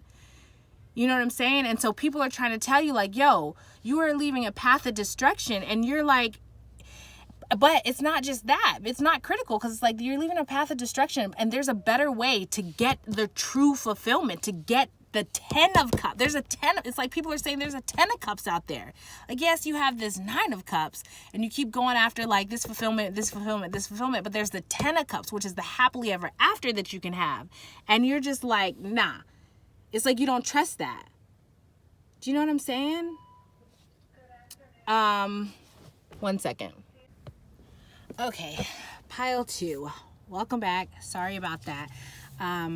I had a slight interruption and that took a little bit longer than I anticipated, but that's okay because I had a second to sit on this. And so let me tell you what I got, because I was having a difficult time understanding this situation and the energy that I was receiving, especially when it came down to like putting it all together. So let me back up a little bit, because first of all, what I'm getting from is that this is a pile that is probably misunderstood. And you actually may be called to or have watched already my last video, which is the mask versus the truth of who you are. So it's like how people perceive you versus what the truth of who you are. And that's what this is giving me. This is how this is coming across, where as I was explaining in the beginning, like that would be like the perception, how people are viewing you. And what I'm about to explain is like the truth of the situation. And basically what I was getting, in that time apart was, this is like a heartbreak pile, a pile that has experienced a lot of heartbreak and in relationships. It's just like a lot of heartbreak in relationships. And it's in like commitments. And so it's like you were seeking or are seeking, well, I'm going to say were because you have self-sacrificing, and I'll explain that in a minute. So it's like you were seeking this fulfillment, like this pure heart joy fulfillment. And it's like you're not when you realize that what you think you found isn't it, either because that person isn't who they say they are, or maybe it just, you guys let your guards down, you got to know each other better and it's not compatible, or whatever the situation is, even if it's like a job, like this job presented itself as one thing and it's not, or even maybe you like showed up and you were like, well, let me present my best self, and then you like come in with your best self, and then whatever, it doesn't matter. So at some point, like, you realize that there needs to be a separation. There's like pain in that for you because there was optimism in coming together with this thing, this person, this job, this situation, whatever it is. But I'm getting across the, like, I'm getting relationship, but I'm getting across the board just in general things that you would commit to. And it's like you have this genuine, real enthusiasm, but then as time goes down and people show the truth of who they are, there's like this disappointment and this heartbreak for you, because you're like, I've been my truth. I've been my true self. Like, I've been wearing my heart on my sleeve. That's what I heard. Like, I've been wearing my heart on my sleeve. I was open and authentic. And it's like the you that you presented in the beginning was not open and authentic. So eventually there's this discovery, and then you have to break away. And it's like heartbreaking because you were hopeful and you showed up and you gave your best self and you thought that you were getting the best self, the best. It doesn't even have to be the best, the true self. You showed up with your true self and you thought you were getting the true self of this situation or this person or whatever, and you came in it kind of optimistic, and it's disappointing, so you had to move away. And so because of that, you built up this like I heard sixth sense almost, to be able to, like, it doesn't take you as long now to know, like, well, this isn't for me. And so you're still going forward trying to find this fulfillment because you want it. Like, this, you want this thing. And it's coming across greedy because you're able to identify easier that something's not for you. You're able to say, like, this is not for me, because you've gone through this so much. So you can pick up on it right away. Like, it's not even, you can't even put descriptors to it. It's an energy. Like, oh, maybe that's what, isn't this the pile that I said kinetic? I'm going to have to look that. I forgot to look that up to see what that means. But if you do look that up, can you put that in the comments below, please? For anyone else that might come across this. But if you can get to that before I do, otherwise I will. Or maybe I'll put a little excerpt right here, if that makes sense. Anyways, I'm getting off on a side tangent. My point is, it's not even anything that, like, you could list out, or that's, you know what I'm saying? It's like, it's an energetic thing. You just know it. Like, it's just in your energy. You know it, you feel it, you know it when you have it, or whatever it is. And you've gotten so quick at being able to identify, like, this is not it, or this is not authentic, or whatever. And so you, like, move on. And so that's why it's like, it's coming across greedy. But for you, I don't get the energy that you are greedy. I'm just getting the energy that, like, you're like, you're tired of this chase, this rat race. Like, you don't want. So, and that explains this self-sacrificing, mental, anxious energy, because, like, you don't want to be. It's like you know that this is what you have to do. I heard it's about how many at-bats there are. So it's like, you know that in order, you have to keep swinging. Like, yes, you may miss a whole bunch of times, but it's like about how many times you do it. You know what I mean? If you only say, okay, I'm going to try 3 times, this 1, 2, 3, and all of them fail, like, but there are so many other opportunities that you can try. Like, you don't know that you're going to get it in the first 3.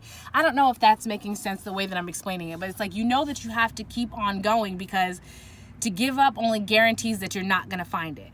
You know what I'm saying? And, like, although you don't like the process of having to constantly, like, invest and then move on, and it's like a lot, I'm just getting a lot. It's a lot for your, like, nervous system, like, for your, and do you understand what I'm explaining? Like, it's a lot, the whole, like, let's start again and let's be hopeful and and be optimistic. And then it's like, okay, now, because you don't want to carry baggage over from, you don't carry baggage over from a previous situation into a new situation. If anything, you take what failed and you learn from that, and then you try to apply it to the next one. Like, okay, well, I was too fearful in this one, so let me let my guard down and be open in this direction.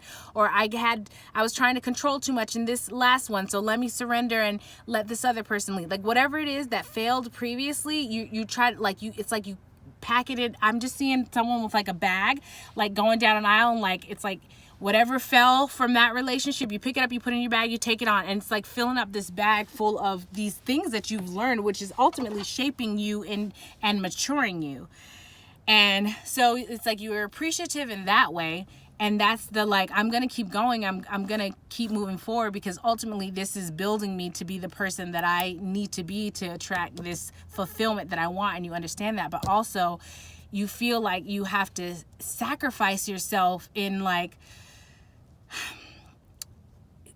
your heart. That sounds really kind of like aggressive and intense, and I don't mean it like that, but it's like you feel like you have to sacrifice yourself, like this constant, like, because again, you go into these situations and you're like optimistic, you're hopeful, you bring your true self, you don't bring the baggage, like you do the work in between, so you don't bring the baggage from the previous failed situation into the next one. But it's like that whole, like, building it up to fall down, to like build it up to fall down, like to you feel like that self-sacrificing, like this whole, like, knowing that you have to kind of like hurt your own heart until you get to this 9 of Cups. That's how you feel. This is your feeling towards the situation. It gives you anxiety, like thinking about how it's like, you have to do it, and you're committed to yourself in that way, because this is something that you really want. But the thought of having to go through that, it gives you anxiety, and it's like you have mental anguish thinking about it. And that's a part of like this self-sacrificing energy, because it's like you feel like you're ultimately going to end up being hurt or betrayed, because that's like the pattern. You know what I'm saying? And so as far as your perspective about this situation,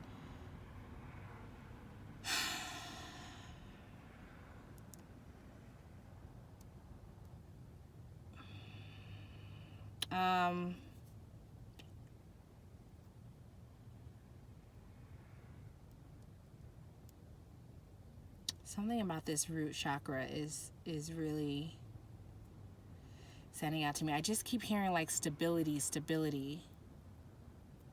I think you're viewing this situation as like I think you like, it's like you're okay, what am I getting? I just keep hearing stability. Like I just get the sense that like you want to feel stable in this, in what, like in your journey of finding this fulfillment, whatever it is. It's like oh God, I don't know how to explain this energy that I'm feeling. It's like it feels so competing. It's like you have to consciously make an effort to ground yourself and center yourself, because you feel so unstable in doing this. But also it's like, you have to do this to get to, like, if you just give up, it's like a guarantee that you're not going to have your fulfillment. Do you know what I'm saying? Like this thing that you want, that your heart is pulling you towards, if you say I'm done and I'm not, like, you're either going to be settling, or you're not ever going to achieve this heart's desire. And that feels so unstable. So you have to like make a conscious effort to like ground yourself and stabilize yourself in this process. And that's taken me back to like what I was saying about how if a situation, whether it's a job, it doesn't matter, whatever it is, if something has reached its end, you're not necessarily, depending on how much of yourself or how much was invested into that thing, you're not necessarily one to just like you truthfully put yourself out there for real. You really invest yourself. So when it doesn't work out, it genuinely impacts you. It hurts.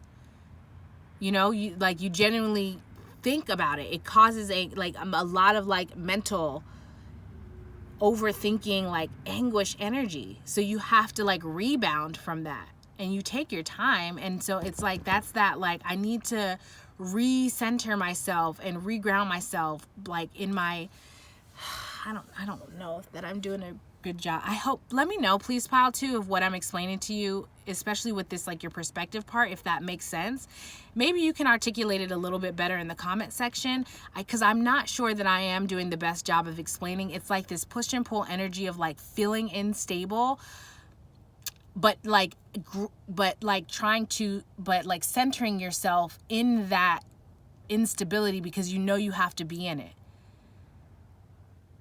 You know what I mean? It's kind of giving me like surrender. Yes. Oh, that's it. It's like, this is the perspective. Like, you have to surrender. Like, you have to do it, and it's uncomfortable. So you like, if I got to go for a walk, or if I got to take a couple deep breaths, or if I have to, whatever it is, you're like, I have to like, I need to find whatever is going to bring me back to center, or like ground me. Does that make sense? I feel like that's not, I feel like that's not it. I feel like I'm not really hitting it.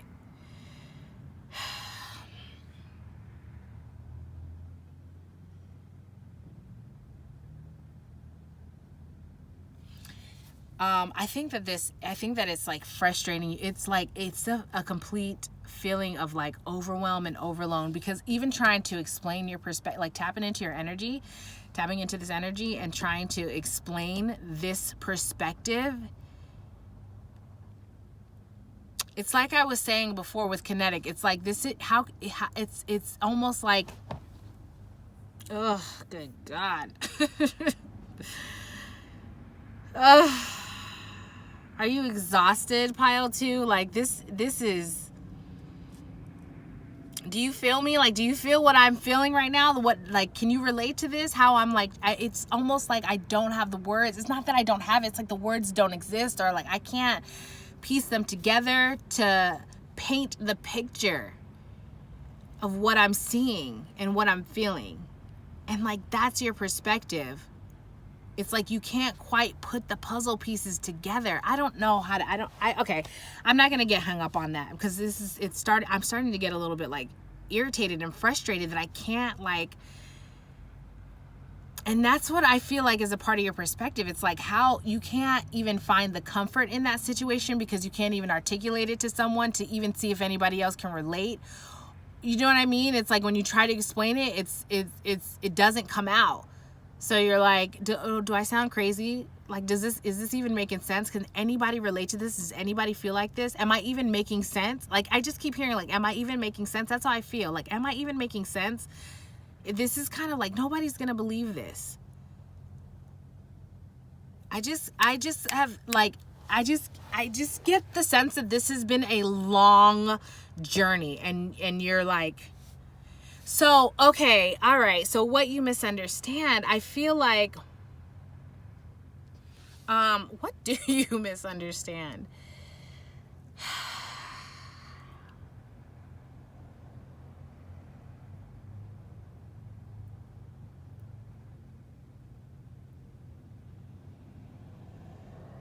I don't know. I just keep getting that, like,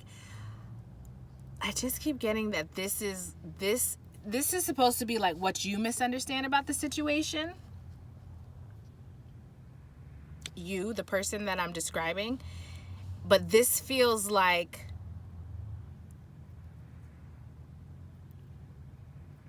how do I explain this? This feels like how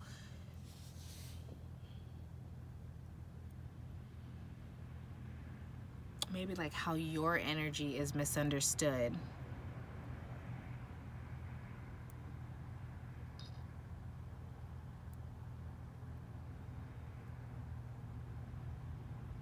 I'm just, because I'm getting, it's like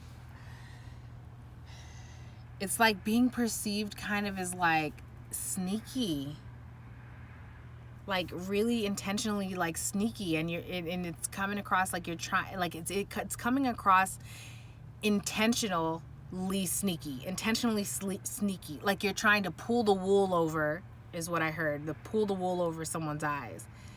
That's what's misunderstood, like in this situation and in your energy, is like it's like you have gone through so many heartbreaks that like it seems like you're just like here for a good time, is what I heard.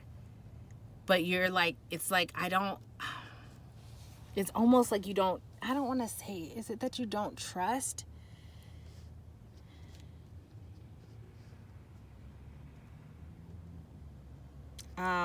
There's a quote that's trying to come through, and hold on, it's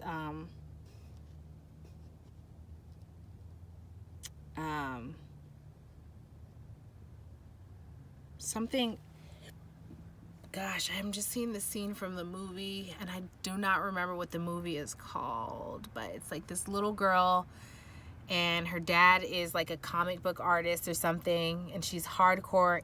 Her parents have divorced, or they're in the process of divorcing, and she's like all about her dad's like superheroes and stuff like that. And her mom is a writer, but the dad, like, his business wasn't taking off, and something happened. Anyways, they separated. But she was saying, like, I'm a cynical person, I believe, and she was saying how, like, cynicism is like the removal of hope, and like sticking to facts, kind of like sticking. I'm pretty sure that's how she explained it. It's like the removal of hope and just like sticking to what you know, like evidence based. That's what this energy is giving me. But it's like confusing because it's like you wouldn't expect it from this type of situation or this energy, because it's like okay, so like, okay, I think I'm putting it together. So you know how I was saying, like, when you approach these new situations, you bring your whole self, you bring the truth of who you are, like you've worked on whatever you need to work on so that you can approach it like upbeat and optimistic and fun and all of those things. Like, that's genuine. It's also genuine that, like, you've had these like these several, I'm just seeing like those, you know how you like 1 2 3 4 and then 5, 1 2 3 4 and 5, like those, like, check how you count something. What do you call those little slashes? Whatever, it doesn't matter. It's like an account of how many times you've had like your heart broken, or a situation that didn't work out, or whatever, and you've had to deal with this loss, this experience of this loss. Like, that's also genuine. So to go into this bubbly and chipper and optimistic is genuine, but you can't also just forget about the real experience. And so it's like, it seems sneaky because you like get straight to the point. You know what I mean? Like, you have this bubbly, like, friendly, nice, welcoming, warm personality, but then when something happens, like, you're direct about it. You're not going to pussyfoot around it. Like, you're going to say, you know, you did this thing and I don't like it.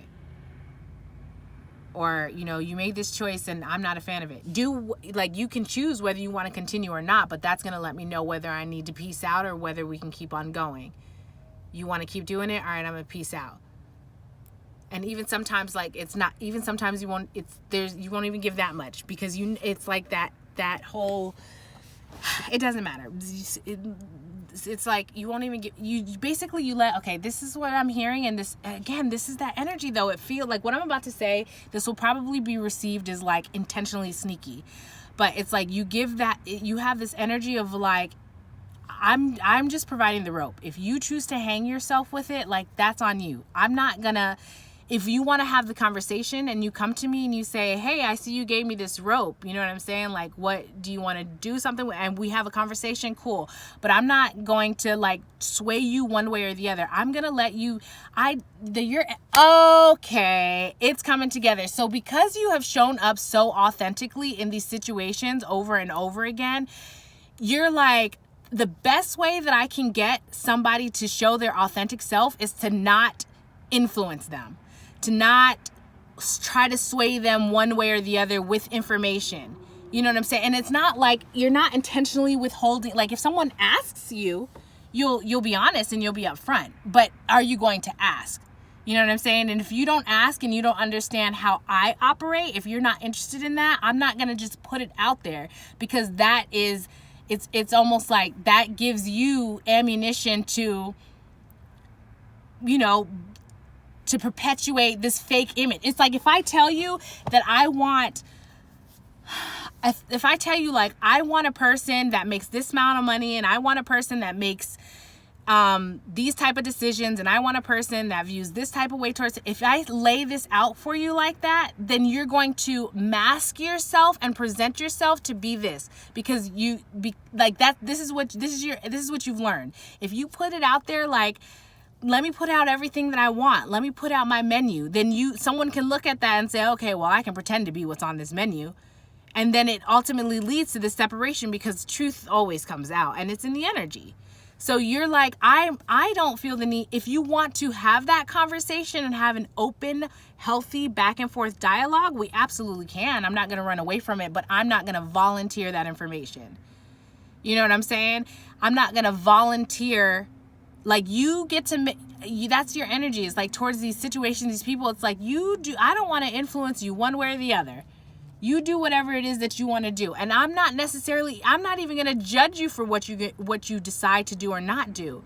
I'm just going to make my decision to either harmonize with you or this thing or whatever it is, or to go my separate way.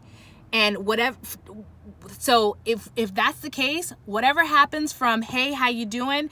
My name is so-and-so, nice to meet you, to this isn't working out, I'm going to go ahead and go my separate way. Whatever happens in the middle of that, by the time you make this decision, it's like, I already see the red paint on your hands.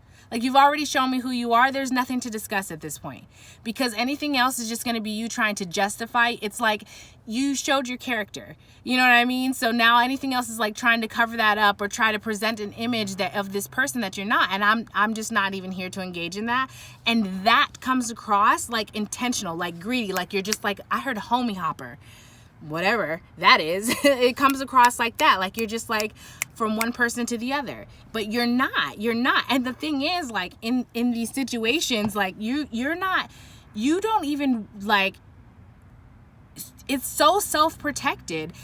Like, oh my God, how do I explain this? It's like you are giving in your lively energy and in your genuine connection and getting to know people, but you're also very protective of like your core, your ooey gooey center, your real you. And a part of that is like intimacy. So there may be connections where people might assume that you are more sexually promiscuous than you are.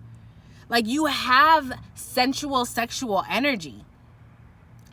You know what I'm saying? Like, you have that fiery, passionate energy. You have that sun attractive energy. But you're not gonna just go dishing that out to you're not gonna go dishing that out to everybody. So people may assume that you are more physically active with people than you are. Make sure this is still recording. Okay.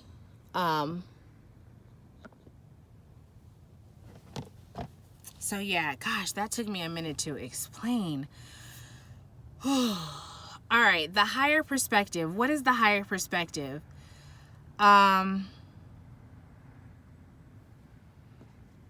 So first of all, so when I pull this out, the hummingbird, like when I see hummingbirds, I think of like angels, guides, loved ones that have passed, that are like guiding us, like very spiritual connectivity, intuitive. And then with this deer, I'm just getting like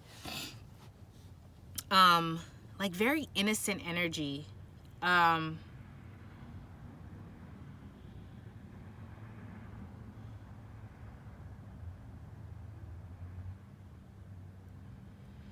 This is like a balancing act. This is like balancing. Okay. So you know how I was like, this is like instability, but you also have grounded center. You have earth and air, which is like, earth is grounding, you know what I mean? Like tangible, physical. It's here. It's grounded. And then you have your air, which represents like your logic, your intellect and stuff like that. But you're out, you're free, you're flowy. You can zoom out and see things in a bigger, broader perspective. So I'm just getting like grounding. It's like taking the knowledge that you've accumulated over the series of your journey, relating to these types of situation, and grounding that in how you navigate like that. I'm getting that that's like what you do. I feel like this really is coming across as like me trying to explain the situation, like how someone, okay, it's this coming across like me explaining your energy to someone who's confused by what you do. Do you know what I'm saying? It's like, you, and I'm putting words to help you describe you to somebody else who's confused by you. That's how this is kind of coming across. Like, this feels like you, and it's like I'm describing you, obviously, but this, it's like, it feels like it's explaining it to someone who's asking about you. So if someone is, that might be the situation. You might be coming, okay, it doesn't matter. That might be the situation. So let me read what these cards say, because I'm not getting a whole lot intuitively from that. I was getting the energy of like,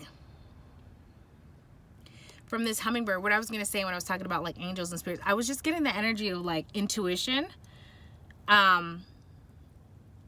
like intuitive guidance mixed with like your experience. To like help you figure out how you move forward.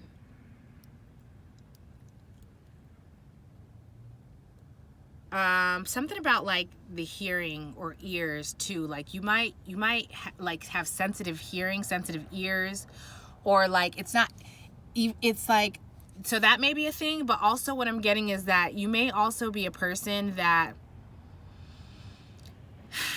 it's like, okay, you know how sometimes, like if a deer, for example, is in the forest, you'll see its ears twitch because there's a sound that maybe nobody, like if as a human being, maybe we didn't even hear it, but the deer lifts its head up and then the ears turn. It's like this feeling of like knowing something is about to happen, or knowing a situation. This is also giving me intuitive vibes too, like knowing a situation before there's physical evidence about it. Grounding, the earth card, it's like that's you. And that's what I was trying to explain earlier on the earlier part, where it's like you've gotten so quick at being able to identify like this isn't it. Nothing, there may not have been any physical evidence of something happening, but it's in the energy, like you can feel it. It's like, I heard something. This doesn't feel right. I'm out. Somebody's gonna try to shoot me. You know what I mean? Like that's what I'm getting from this deer. I hope this is in frame, but this is a deer and this is a hummingbird if you can't see. So let me read it. Okay, the deer. It says, loving, intuitive, graceful, the mother. The deer represents the feminine aspects of earth energy. This energy is available to all creatures regardless of gender, but is especially potent in the new parents. During the first few days, they are fully present, nurturing, and calm. Their inner beauty radiates, and a sense of grace calms the room. A deer personality affects others in this way, drawing them towards a quiet tenderness. The deer card may appear when a birth or celebration of new life draws near, or when a situation calls for absolute gentleness and compassion. So, again, like that's what I'm getting is like there's like this need for this energy. It's like there's this need, maybe that's what you're looking for, is like this gentleness and this compassion, because your energy is so misunderstood. So if you're a person that's coming to this reading to ask about someone else, like this is your higher perspective. Like approach this with passion and gentleness as if it's a deer, because the core of this person is a deer. They're gentle, they're a nurturer, they're a lover, but they have this self-protection mechanism that seems to conflict their outward expression.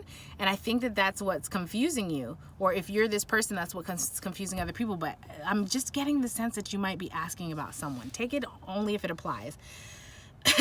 But there's this, the higher perspective is like there's this need to approach it with like compassion and gentleness, because it's like I'm getting it's like deer energy. Like if you move too sudden, or if you're too like aggressive, or you know what I mean, like you're not gonna get this tender, soft, calm, nurturing person. You're gonna spook the deer, and the deer's like, okay, I'm out. Like I heard Kanye West, fuck this, I'm out of here. Like that's how this person's gonna be. Like I don't want any, like I don't need any aggressiveness. I don't need any like abrasive energy. Like I'm just trying to find my people. That's what that energy feels like. It's like I'm just trying to find, I'm not trying to like disturb anything.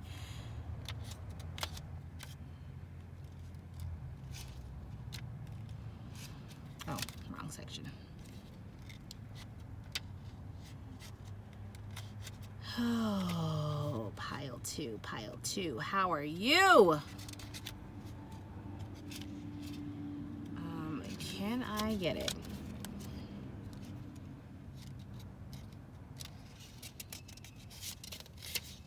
Okay, hummingbird, here we go. All right, it says positive, enthusiastic, spiritually resourceful. Inside the tiny hummingbird resides an endless well of energy and positivity. That's what I was saying about that conflicting energy, where it's like you come off so positive and bubbly and upbeat and all this, but then you have this self-protection mechanism, this deer that's like on like high alert, and it's conflicting. It's like you are coming across so like confident and bubbly and whatever, but there's also this like element of like nervousness and like anxiety or whatever. It's confusing to people. So okay, let me finish reading. The hummingbird's secret is that it has learned where to gather nectar, and it returns to these sources daily for nourishment and rejuvenation. This sacred elixir springs from many sources, but usually involves nature, creativity, and exploring spirituality. Follow the way of the hummingbird and you cannot go wrong. Every droplet of life becomes sweet, every moment worth savoring. So that's what I was saying, is like you've built up this mechanism of understanding how to navigate a situation so that you don't, so to minimize the impacts of, okay, hold on a second. To minimize the impacts of like this heartbreak. Sorry, my light fell. And it's like, that's it. It's like when I was trying to explain about like how you are like you're grounding yourself in this instability. It's like that. Like you've learned where to go and what to do and how to move to kind of like self-preserve. So that is what I'm getting for this situation, and I hope the way that I explained it made some kind of sense, you guys. This one was a bit of this one put my intuitive gifts to work. Let me tell you, this put my intuitive gifts to work. But if you feel like this resonated or that I touched on something for you, you like this, please feel free to like, comment, and subscribe. If you think someone else would appreciate this video and can benefit from it, please feel free to share. If you are returning from a previous video, thank you so much for coming back. And if this is your first time, I hope to see you in a future video. Thank you so much, Pile 2, and I will see you next time. Bye.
All right, pile number 3.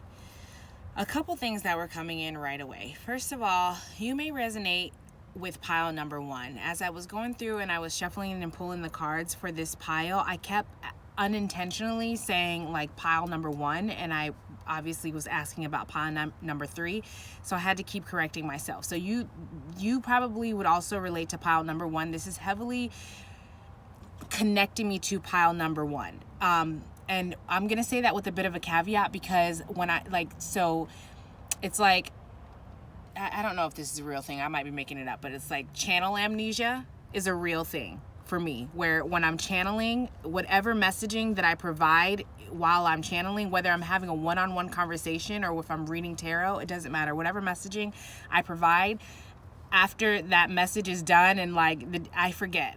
I can remember like fragments, and there are fragments of pile one's messaging that kind of pull me into this, but mostly what I'm remembering is the energy that I felt when I was tapping into pile one, and it's coming back again for pile three. So I feel like piles 1 and 3 are heavily connected for one. Also, this is giving me like very conflicting energy, head versus heart energy, and it's like a lot of confusion, a lot of confusing energy, which again is bringing me back to pile number one. Also, your board, I don't even know honestly if this entire thing is in frame, if you can see this. I mean, I can try to adjust, but I don't know. Okay, we'll do it like that. That might be a better way of seeing it. But look how convoluted this board is. It's so busy. There's so much information, and that's what I was tapping into. And quite frankly, I'm gonna do my very best to communicate what's coming through. But I'm feeling the energy, and it's very like fiery. What I'm feeling is very like it's agitation. I don't know if agitation is the right word.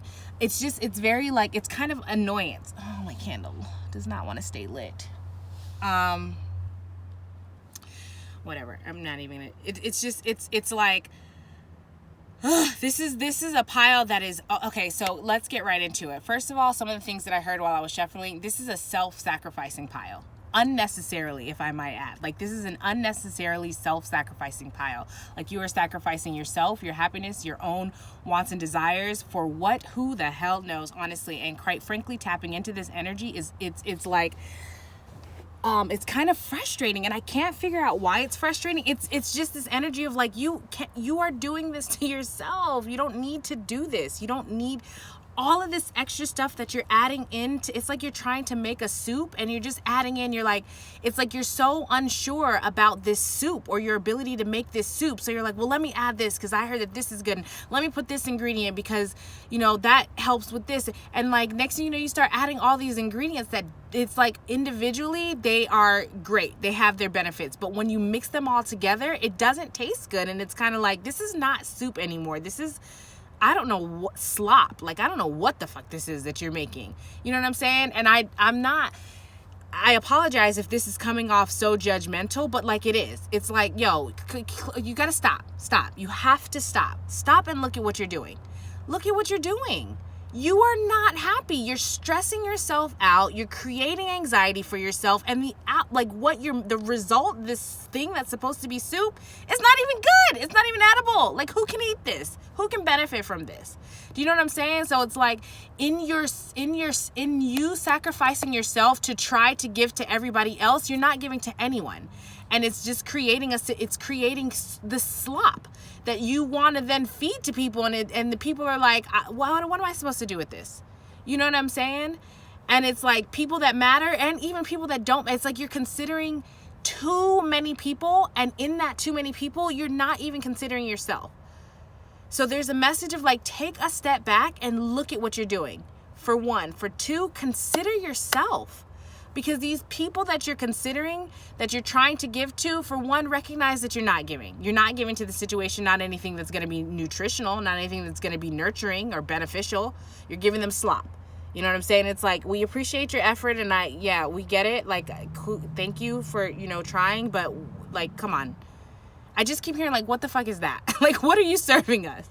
This message is going to come across kind of like abrasive and harsh, and I don't even feel the need to apologize for it, because I feel like you need to hear it. Like, I feel like you need to see, it's like you need to see, stop. It's like, stop it. Stop for a minute, back up, take a breath. Calm down, relax. You are putting so much pressure on yourself that doesn't need to be there.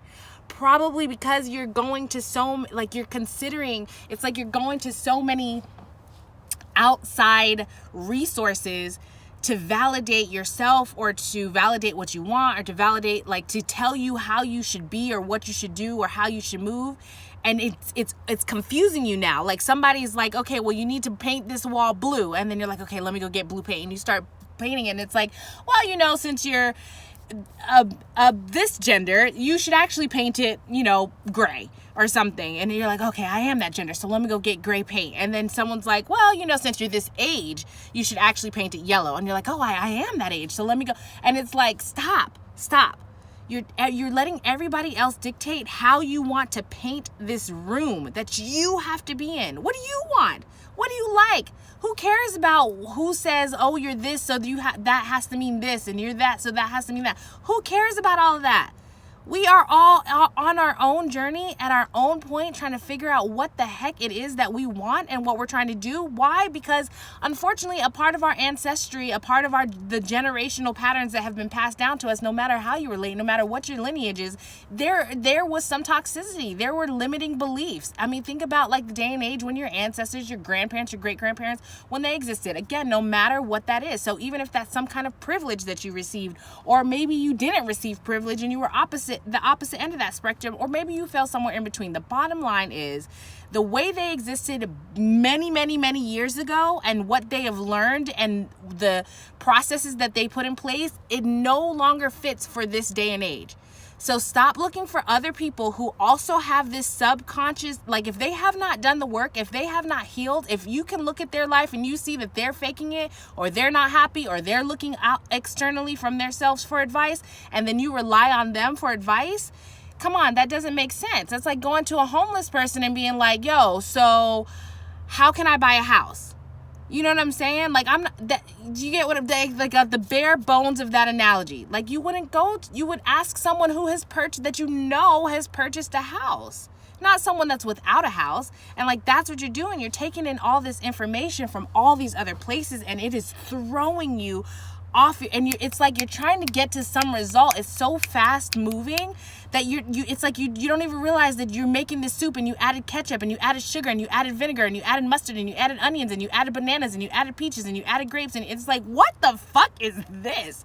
You know what I'm saying? Because someone tells you one thing and you're like, oh, okay, yeah, like that's what I'm gonna do.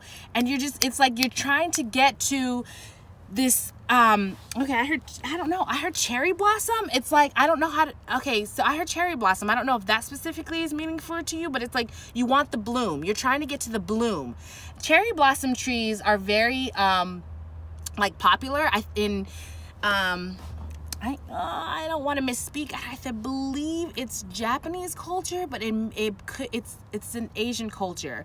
But I know that there's something, I don't know the specifics, so feel free to look this up if maybe there's a significance of the cherry blossom. But there's something about like the time of year that it blooms. Like it's like one of those things that like when it blooms, I don't know, maybe look it up. But it's like that. It's like you're trying to get to the bloom, but you're not like tending to the soil, or you're not considering the timeline of the tree. You're not considering the seasons. Like, you know what I'm saying? And all of this is you. You're not you want to get to your own bloom, and you're the tree, but you're not like considering the time frame, or you're not considering like how you're positioned in the sun or in the shade. It's like, and you're looking at other trees. You're like asking the oak tree, well, how do I bloom these cherry blossoms? And you're asking this fern, how do I bloom this cherry blossom? And you're asking this, okay, well, I don't really have a willow tree. I don't have an extensive knowledge base of trees. So, woof, after that, man, that's it. But you know what I'm saying? Like, you're asking all of these non-cherry blossom trees how to blossom your cherries. And in doing so, you're like, the willow tree is like, oh yeah, you know, you got to let your leaves dangle. But you don't have those kind of leaves to let them dangle. But you're like, okay, you say that's what you got to do, so that's what I'm going to do. Instead of like checking with yourself or asking other cherry blossom trees. Do you know what I'm saying? All of that just from, I haven't even gotten into reading the cards yet. For some reason, I wanted to be like my dude.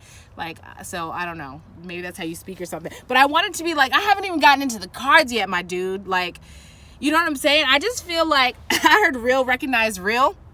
Like, I feel like I got to talk to you like that. Like people have been, this is like, you have a lot of yes men on your team.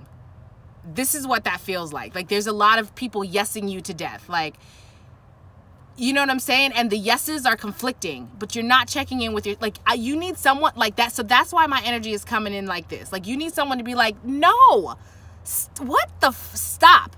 That's absolutely not what the fuck you should be doing.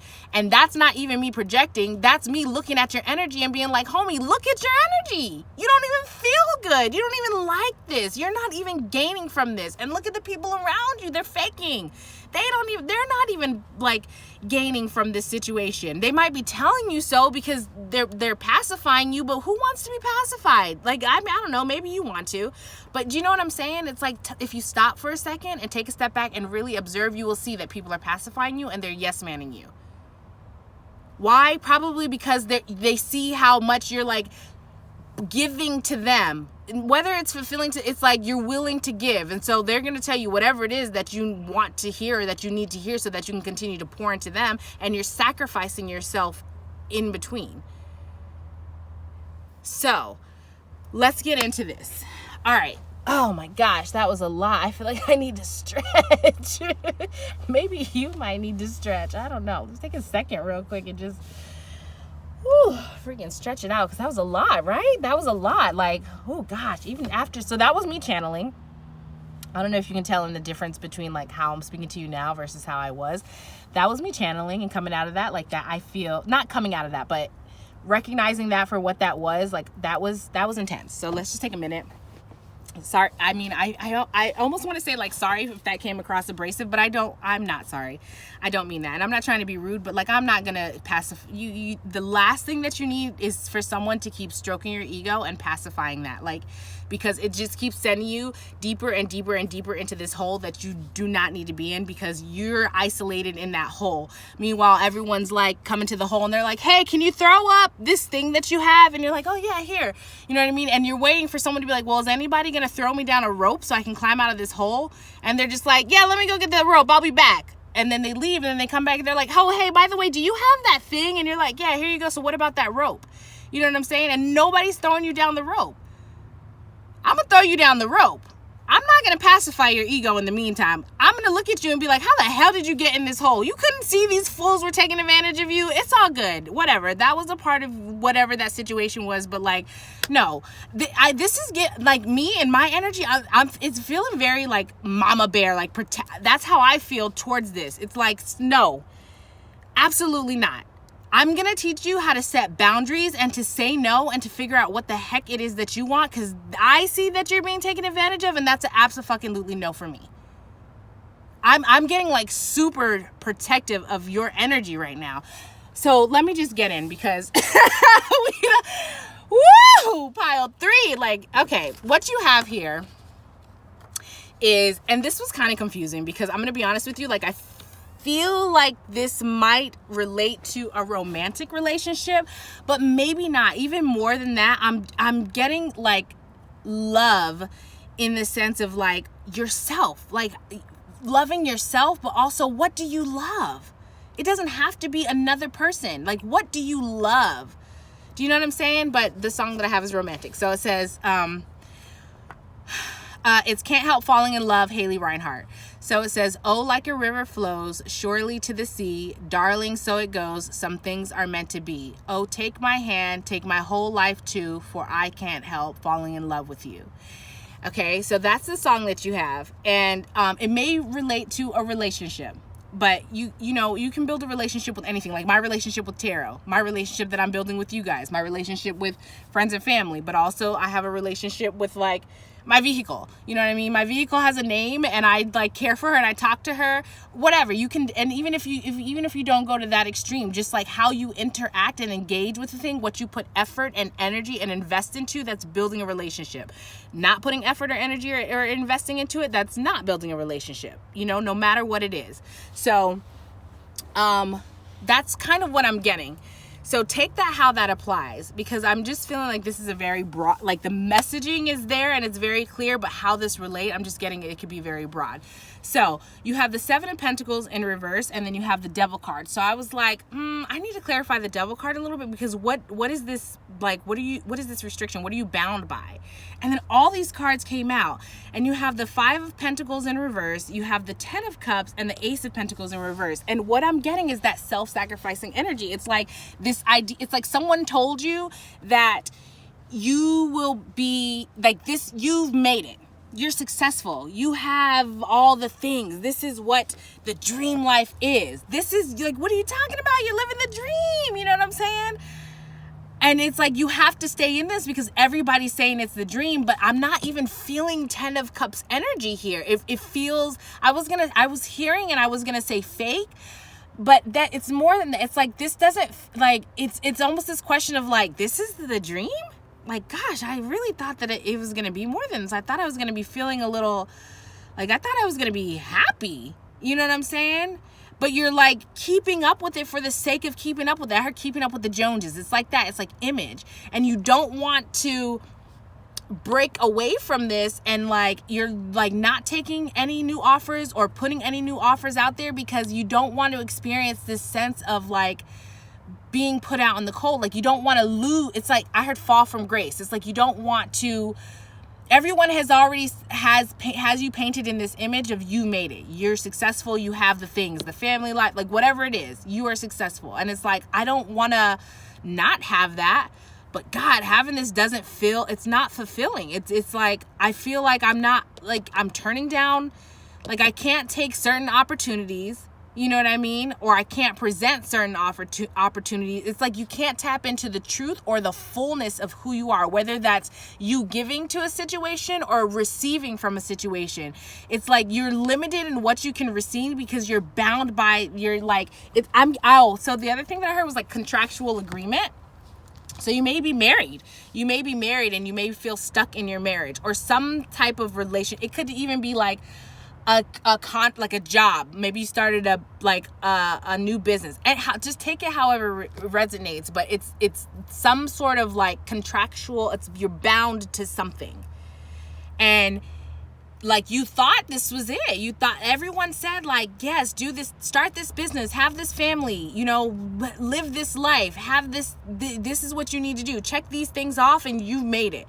And you're like, God, everybody said that if I had this, I would feel good. This is the dream. Like I made it, but it doesn't feel like that. Like I don't feel happy. I feel like I'm just giving, and I'm like depleted. I'm not getting anything back. It's like, does anybody see me?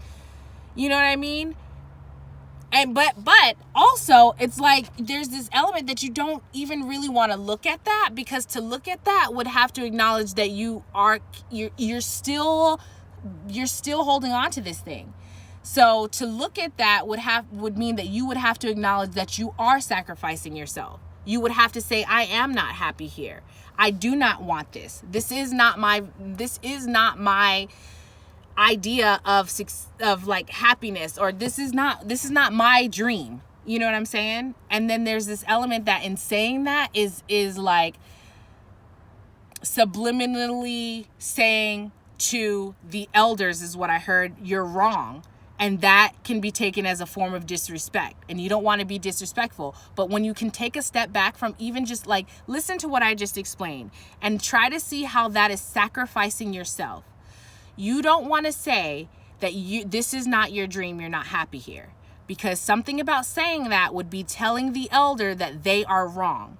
And to tell the elder that they are wrong means that you are being disrespectful. And you don't want to be considered disrespectful to someone. You're sacrificing yourself, because if we were to take a step back at it, we would look and see that the elder is a human being. Therefore, as a human being, it is inevitable that we will get things wrong. And and sometimes that is whatever guidance is given for a way of life. Because a person is going to give you advice based on their experience, which is bringing me back to that analogy that I gave about asking a homeless person how to buy a house. Whatever that homeless person tells you, let's assume this homeless person they haven't bought a house. Whatever that person is going to tell you, that homeless person is going to tell you, it's not in line with what you want. So like you want dream A, but you're asking person who wants dream B or sees the value in dream B, how to get to dream A. but they're giving you advice from dream B. So when you follow that and you get to where you're going, you're like, this doesn't feel like dream A. And if you were to stop and back up and take a look around, like I was trying to explain to you before, like back to this soup analogy, if you stop and take a look around, you would see that, like, no wonder why this doesn't feel like dream A. It's because I'm in dream B. No wonder why this doesn't taste like soup. It's because it's slop. Why? Because I have neglected myself and I have given to other people, whether that's in a physical, tangible way, like monetarily or shelter, some sort of stability, or whether it's giving of your own desires and wants and needs, sacrificing that for what someone else says you should want, you should need. Nobody can tell you what you want or what you need. That's a conversation I had to have with my own parent. If I can be frank, like, to bring it in, let's be real here. I had a parent who told me, you can't tell help how to help you. And I was like, I absolutely can, because who else knows me better than I do? And if I know that I need this thing in order to propel me in this direction that I want to go for my life, because it's my journey, the only response that I need from you is, yes, I can help you with that, or no, I'm not able to contribute. I don't need you to tell me, no, you need to turn left or you need to turn right. No, that's where you want to go, or that's where you want me to go. I don't want to go there. And whatever you feel about me saying that, that's for you to deal with, because this is my life and I'm not telling you how to live your life. And maybe there's something you need to work through because someone has told you how to live your life, and now you're at a point where you're not happy and you're projecting that onto me. And I reject that. I don't accept that. I'm not taking on that emotional responsibility or that baggage, with respect. So can you help me or no? And whatever you decide, no judgment. You know what I'm saying? Do you have the means or not? Like, it's like that. That's the approach. That's the approach that you need. That is the self-respecting approach. And it doesn't have to be verbatim the way that I explained it. Like, however you communicate is how you communicate. But the underlying message of, no, I don't need to sacrifice my wants and my needs to match yours, or to meet yours. You know what I'm saying? Because if I were to say, in that situation when my parents said, you can't tell help how to help you. If I were to say, okay, cool, whatever you can, let me take what you can give, then that would be aligning me with what his, it doesn't matter. That would be aligning me with what his vision is for me. And it's like, with respect, that's not my vision for me. And a part of that is me showing you that our children are not an extension of us. They're not. They're individuals. They are their own people. And we can offer whatever wisdom and guidance we have learned, and then let them do with it what they will. But you are not receiving those type of interactions. So you end up being self-sacrificial. And it's like, now you take a look and you're like, gosh, how did I get to this point in my life? And like, it's like everything is showing me that I should be happy, but I'm not. You know what I'm saying? So,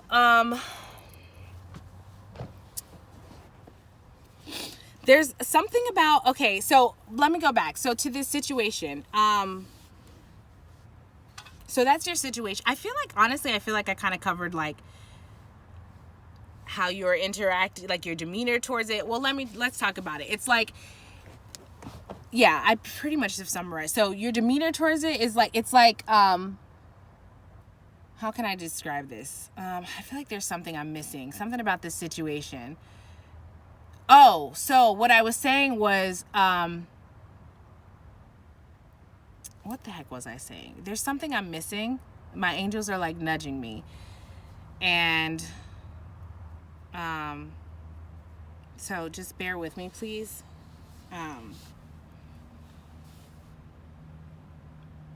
Okay, let me just acknowledge, I know that came out very direct.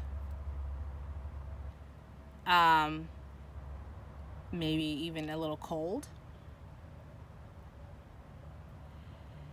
I feel like you need that. it's not something that I want to apologize for, because I know I'm not saying that maliciously. I know that this is what you need. This is what you need. I know it. You get, like, whether you can recognize that or not, when you sit with, if you right now, you're like, nah, when you sit with this for a little bit, you'll get to that point. You'll get to that point. And when you do, I would super appreciate it if you can come back into my comments and say, you know what, you're right. I needed a minute, but like, I did need to hear that. I would love you forever. I mean, I'll love you anyway, but like, you know, I'm a human being too, and I like to feel seen. You know?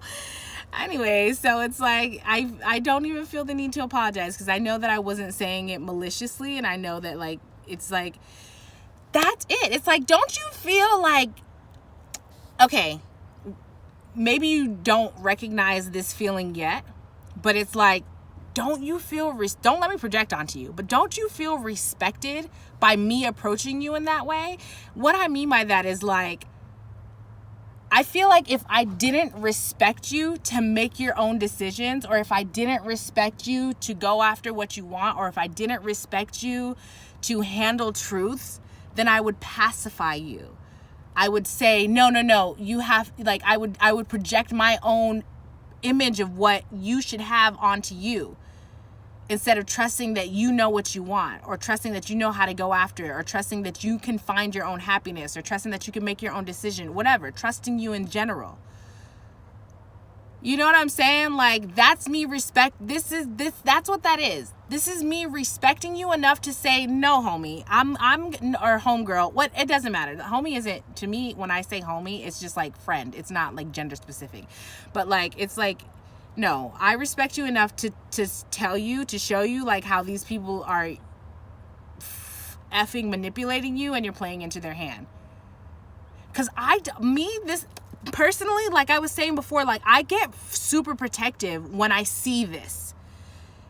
And I'm like ready to, like, stand in front of you with, like, my, like, kind of, you know, mama bear you, like, swoop you behind me. And then again, that's not to sound, it's not that you can't handle yourself. It's that I've been here. I've been in this point where it's like, there's so much, it's almost like I lost myself. And I dig it. So while you're trying to find yourself, let me be this barrier for you. Because otherwise people are going to keep trying to come at you and take. And I'm the electric fence. Abso-fucking-lutely not. Do you know what I'm saying?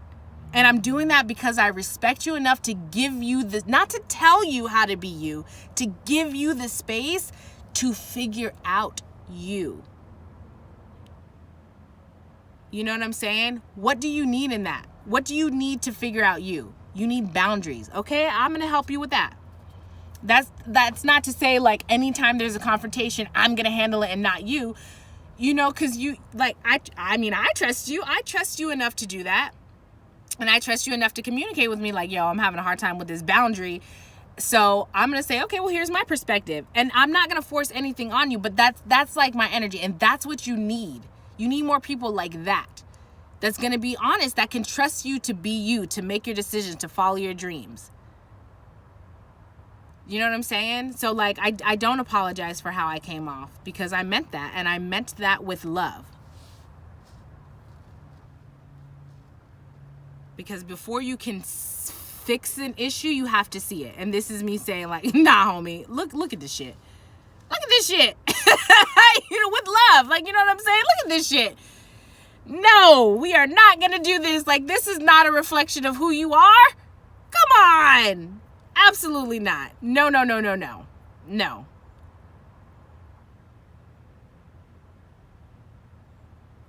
So what you misunderstand about this situation.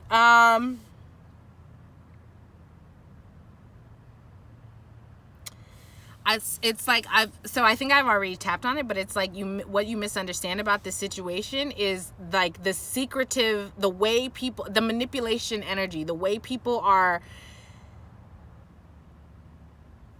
manipulating you, are saying what they're not saying the truth of what, either they're not communicating or they're not giving you the truth of, like, their motives, their intention. It's like how can I explain this? What you are misunderstanding is like how you're being manipulated. Like, people are telling you what you want to hear so that you can show up for, because they see you. They see you looking for like an answer or a direction. They see you like kind of lost. And when something or someone is lost, you can kind of like shepherd them to where they want to go. You know what I'm saying? Or no, excuse me. You can shepherd them to where they want to go. Yes, and it's no accident that I said shepherd, because I feel like that's my energy. Or you can coax them to where you want them to go. Do you know what I'm saying? Like, it's like one says, let me help you get to where you want to go. The other one's like, let me usher you to where I want you to go.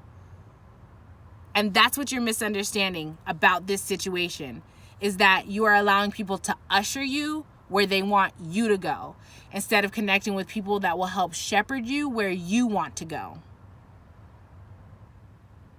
That's a biblical drop there, that whole shepherd analogy. Okay. But tapping into your energy though, like, yes, it's a lot of like, it's like so bogged down with a lot of like confusion energy, and a lot of like, somebody just tell me what to do and where to go, like that type of energy. But once you like break through, I'm just looking at this egg, and it's like, once you crack that and get to the goodness, it's so fun. Like, tapping into your energy, it's like, I don't know, it's something about me saying what I said the way that I said it. It feels like, like it feels like, it feels light now. It feels jolly. It feels like maybe you feel seen, or maybe there's a perspective that you were looking for that you couldn't get, or I don't know, but maybe there's a perspective now that you have, because you have the Hangman here in reverse, which is like a difficulty seeing things from a different perspective. But you also have it paired with imaginative, and that's your demeanor, where it's like you don't, what you see is like, you don't want to see a different perspective, but also what you see, it's like also what you see, you're like painting over, it's like rose-colored glasses. Like, you're looking at your situation with rose-colored glasses, and you don't want to look at it from another perspective, because that may mean coming out of the rosy tintedness of it. And like, something about facing the true colors of the situation is like uncomfortable.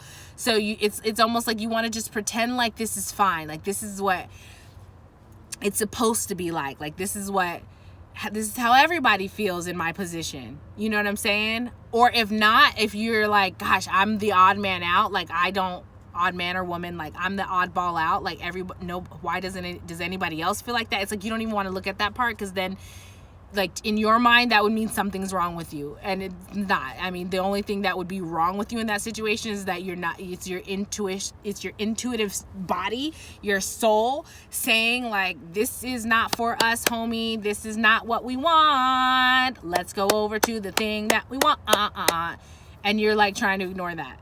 So if there's anything wrong, that would be it, that you're ignoring your own soul's calling to pacify the egos, if we're being truth, of other people who are much, much more insecure than one they let on, one maybe you realize, and much more insecure than you may feel sometimes. And it's like, if you stop for a second, put the ingredients of this soup/slop down, look up, see who's around you. How are they looking? Are their hands out? Are they like, do they look like, you know what I mean? Or are they genuinely like, okay, you know what I'm saying? Like, what is their energy telling you? I'm just seeing like an image of like a person at like those islands that have like the stove on it. It's like that, where like you're so into making whatever you're making, and everybody's just kind of throwing like, grab this, grab that, and you're like looking for it, and then when you stop and you look up, you see like a crowd of people that are just kind of hovering over, like feet. It's like sucking on it's like energy. It's giving me energy vampire. Like, they see that you like are so willing to like, God, how can I describe this? It's like, a person that is insecure about their self and their ability to, oh my God, this is totally reminding me about something that I posted, where I was saying that being in control is different than being controlling.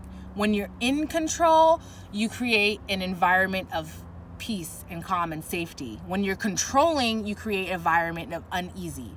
And it's like you're in this environment of controlling that's uneasy, but people are telling you like, no, you're in control, or this is in control. They're saying to you like, you're in control. So you feel, because they're playing on that insecurity. If I'm being real, they're playing on that insecurity that they see in you, that insecurity that you need to feel like you're in control, or like you're powerful, that you have it all together, you're successful, you're superior, you're whatever type of adjective. So they're playing on that insecurity by saying like, oh yes, you're insecure, you're in control. See how I subconsciously just almost did that? It's like I'm saying to you, yes, you're in control, but what slipped out was you're insecure. So it's like they see this insecurity in you and they're playing that. And they're calling it that you're in control, and they're making you believe that you're like, that you're in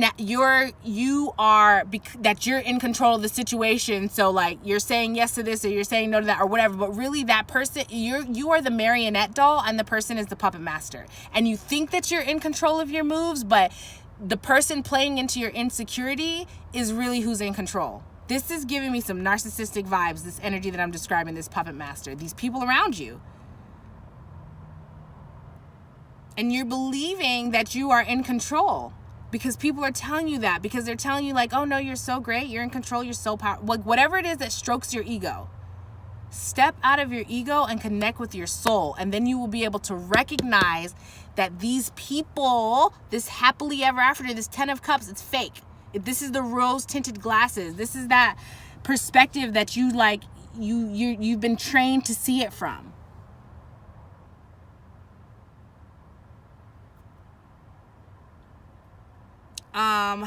Gosh, I feel like there's so much. This might be a long reading. I don't want to cut it short. Oh, let me get a sip of water. Let me get a sip of water.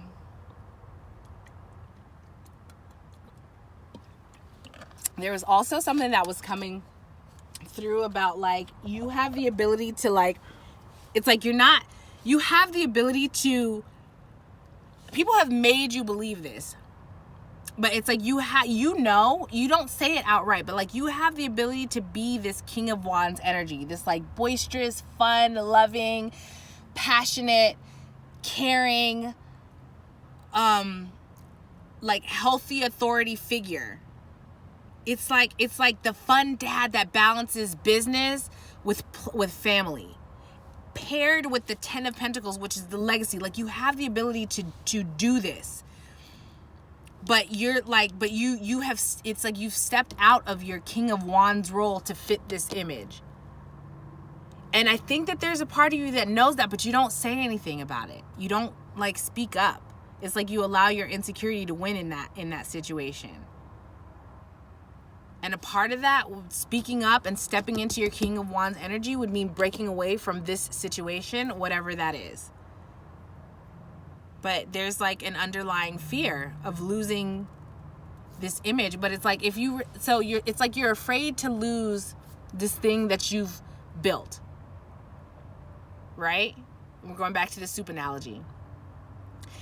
And you're like holding on to it, but it's like if you stop for a minute and take a look at what you've built, you realize that you've created slop instead of soup.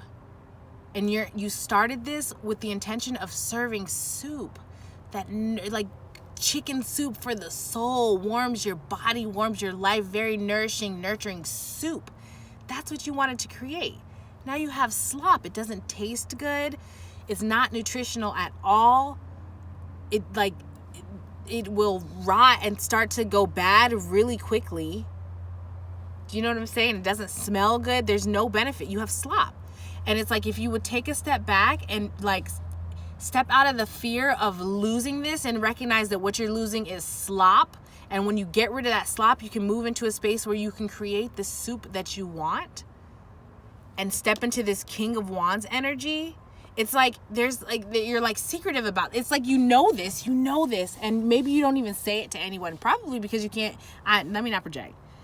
You don't really say it to anyone for whatever reason, and maybe that's because you feel maybe you're starting to recognize this about the people around you, and you're not sure who you can trust, or you don't feel you can trust these people around you.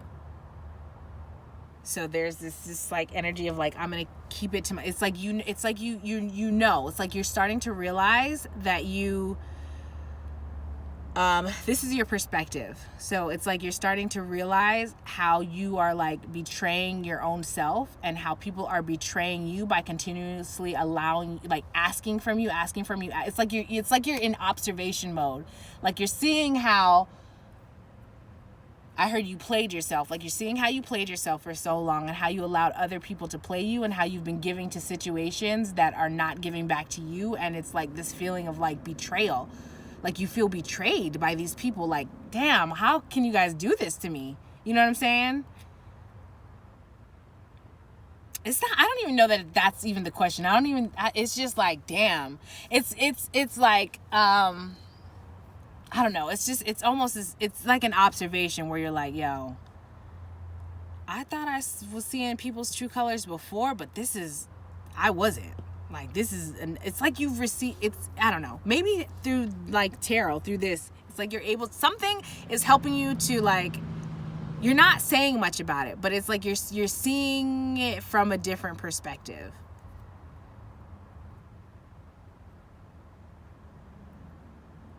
It's like those rose-colored you have the rose-colored glasses on, and then you're like peeking over the top of them, and then you look back through the rosiness, and then it's like you're comparing. You know what I mean? Like this image that you've been living in versus like what it really looks like, and you're like seeing. I feel like this is like a taking account type thing, where it's like you have made up this. Let's say let's take a specific person in your life. And it's like you have this idea of this person. You've figured out who they are. You've categorized them. You know their character, whatever. And you're realizing that what you decided about that person was through this rose-colored glasses. So now you're like peeking over the top and then putting the rose-colored glasses on and peeking over the top, and you're comparing what you thought this person was versus what this person really was, almost to like see like how far off you were. For whatever reason. And I'm getting that might be because like just for you to recognize like how much like work, how am I trying to say this? Like how much effort you need to put into being able to like really see a situation clearly.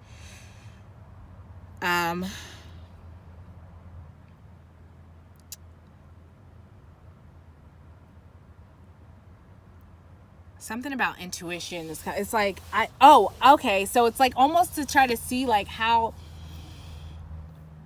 this feels like logic versus intuition, where it's like looking at this picture looking at this person through the rose-colored glasses is like the logical part of you, and then like peeking over the rose-colored glasses to see like the true colors or the true depiction of this person is like your intuitive, your wisdom, your intuitive self. You know what I'm saying? Like your intuition. And it's like kind of comparing the two, because intuition, anyways, it doesn't matter. So there's that. But I feel the need to say, like, don't judge yourself harshly on that. If you're not a person, our society is set up to strip us from our intuition. So people like myself, for example, yes, I've always been intuitive, but I wouldn't have recognized it as that, or even as psychic gifts as that, until like the last couple of years, when I made the conscious effort to reconnect with that part of myself and understand that part of myself. And in doing so, I could see the areas of my life, like in the past, where maybe I was getting intuitive downloads and I was ignoring them because it didn't logically make sense. You know what I'm saying? Which then led me into these lessons of karma that I had to learn to break through this subconscious belief of prioritizing logic over intuition. You know? Like our intuition is like our soul guidance. It's our soul compass, in my humble opinion. So, okay. Let me see. What else is there?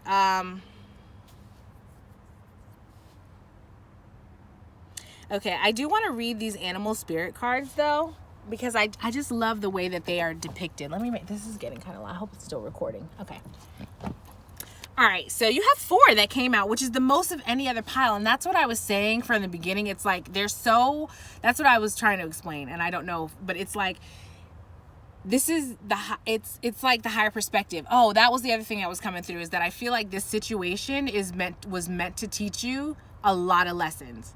So this might have felt very turbulent. Like, remember how I was telling you, it feels like there was a lot coming at me at one time. Like, it was just like, that's what you may have felt like in this situation. Like, there's so much coming at you in whatever way that makes sense, whether that's like lessons you need to learn or you seeing the truth about people, whatever. But you have 4 different cards for your higher perspective, one of them being a spirit card. And I was saying to another pile that I really love when these come out, because it just feels to me like your guides are with you, your angels are with you, like they're really, you know what I'm saying? They're with you. They're present. So I'm going to read through these because these are really great. I think that, like, I got a lot intuitively, so let me just go ahead and read into them. All right. So first you have the beaver. The other thing that I was going to say was,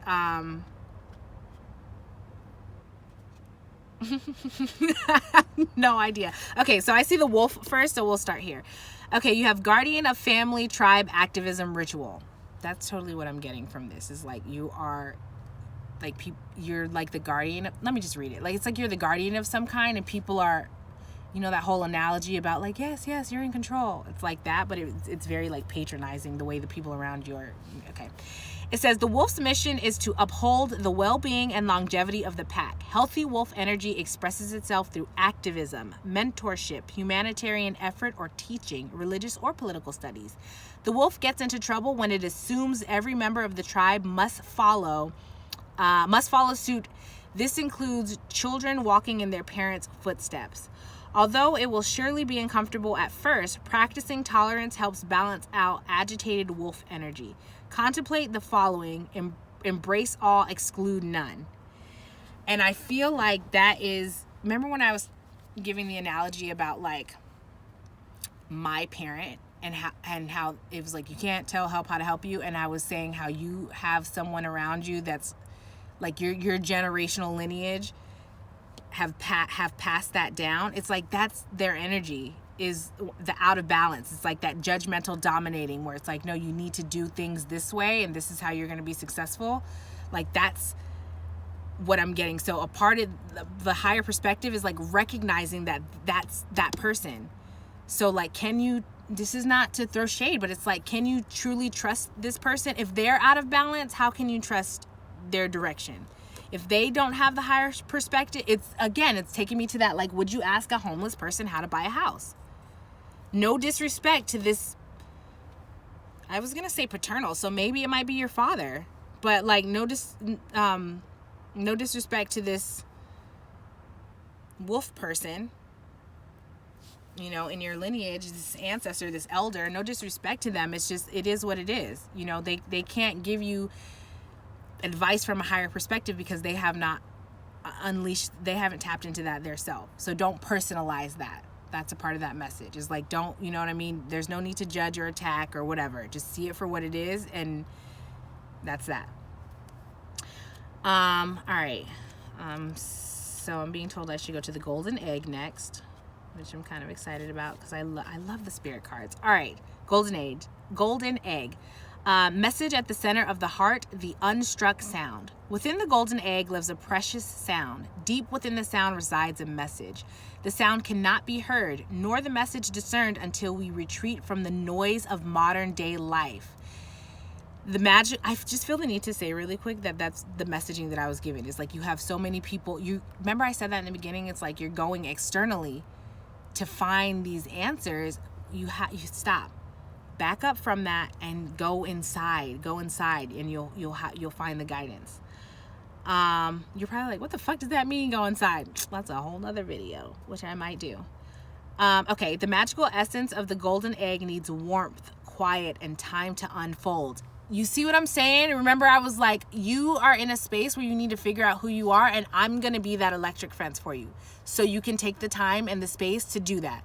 I mean, I don't think I know you personally, so like, obviously this, depending on where you are and who you are, in a tangible material way, like, I'm not going to be able to do that for you, but like, hopefully through these readings and helping you connect with yourself. And if you need to reach out, whatever, that's a whole side thing. But like, that's what this is saying. So let me just keep reading, because I'm going to stop like after every freaking sentence. You're like, get it out, Aaliyah. Okay. The magical essence of the golden egg needs warmth, quiet, and time to unfold. No rushing, pushing, or grasping. Exactly. Okay, I can't help it. I have to tell you what I'm getting when I'm getting it. So to bring that back to the messaging that I was giving you, it's like, remember where I was saying I was seeing this vision of like, you are trying to make this soup and you're like, everyone's yelling directions at you and you're like, your head's down and you're looking at all the ingredients and you're moving around and you're putting it into the pot, and then you stop and you look up and you see a crowd of people that's just kind of like that energy, like gimme manipulative energy. That's what I'm feeling. That it says no rushing, pushing, or grasping. Like, that's the environment that you're in right now. You need to get out of that. Well, you don't need to do like whatever you feel called to do on it's your journey. You know what I'm saying? But it's heavily suggested here from the spirit card. Find a place of deep and restful ease, perhaps through yoga nidra or meditation. If you do not yet have a meditation practice, call me. I'm just kidding. If you do not yet have, you know what I was getting ready to say? I don't know if this is appropriate, but you know that Little Way song when he's like, call me so I can get it juicy for you. Call me. There might be a need to like reconnect with your sensuality, your sexuality, your creative energy. So that's a side note. But it says, if you do not yet have a meditation practice, take some time for introspective or contemplation. When the mind, so that can be journaling. If meditation doesn't, if that could be journaling. When the mind begins to settle and the breath is calm, ask questions that weigh heaviest on your heart, staying open to any response you hear. Engaging with the energy of the golden egg is an advanced practice. It is. I was just getting ready to say, like, I feel like this would be like to even break that down. If you're new, this would be like a one-on-one thing. For me, because it would be too much for me to try to explain in this video, which has already gotten kind of long, and I don't mind. That's fine. It's because I know that you would have questions that would come up. We would be here all day if I got into that. I would love to share. I too was a beginner at one point, so.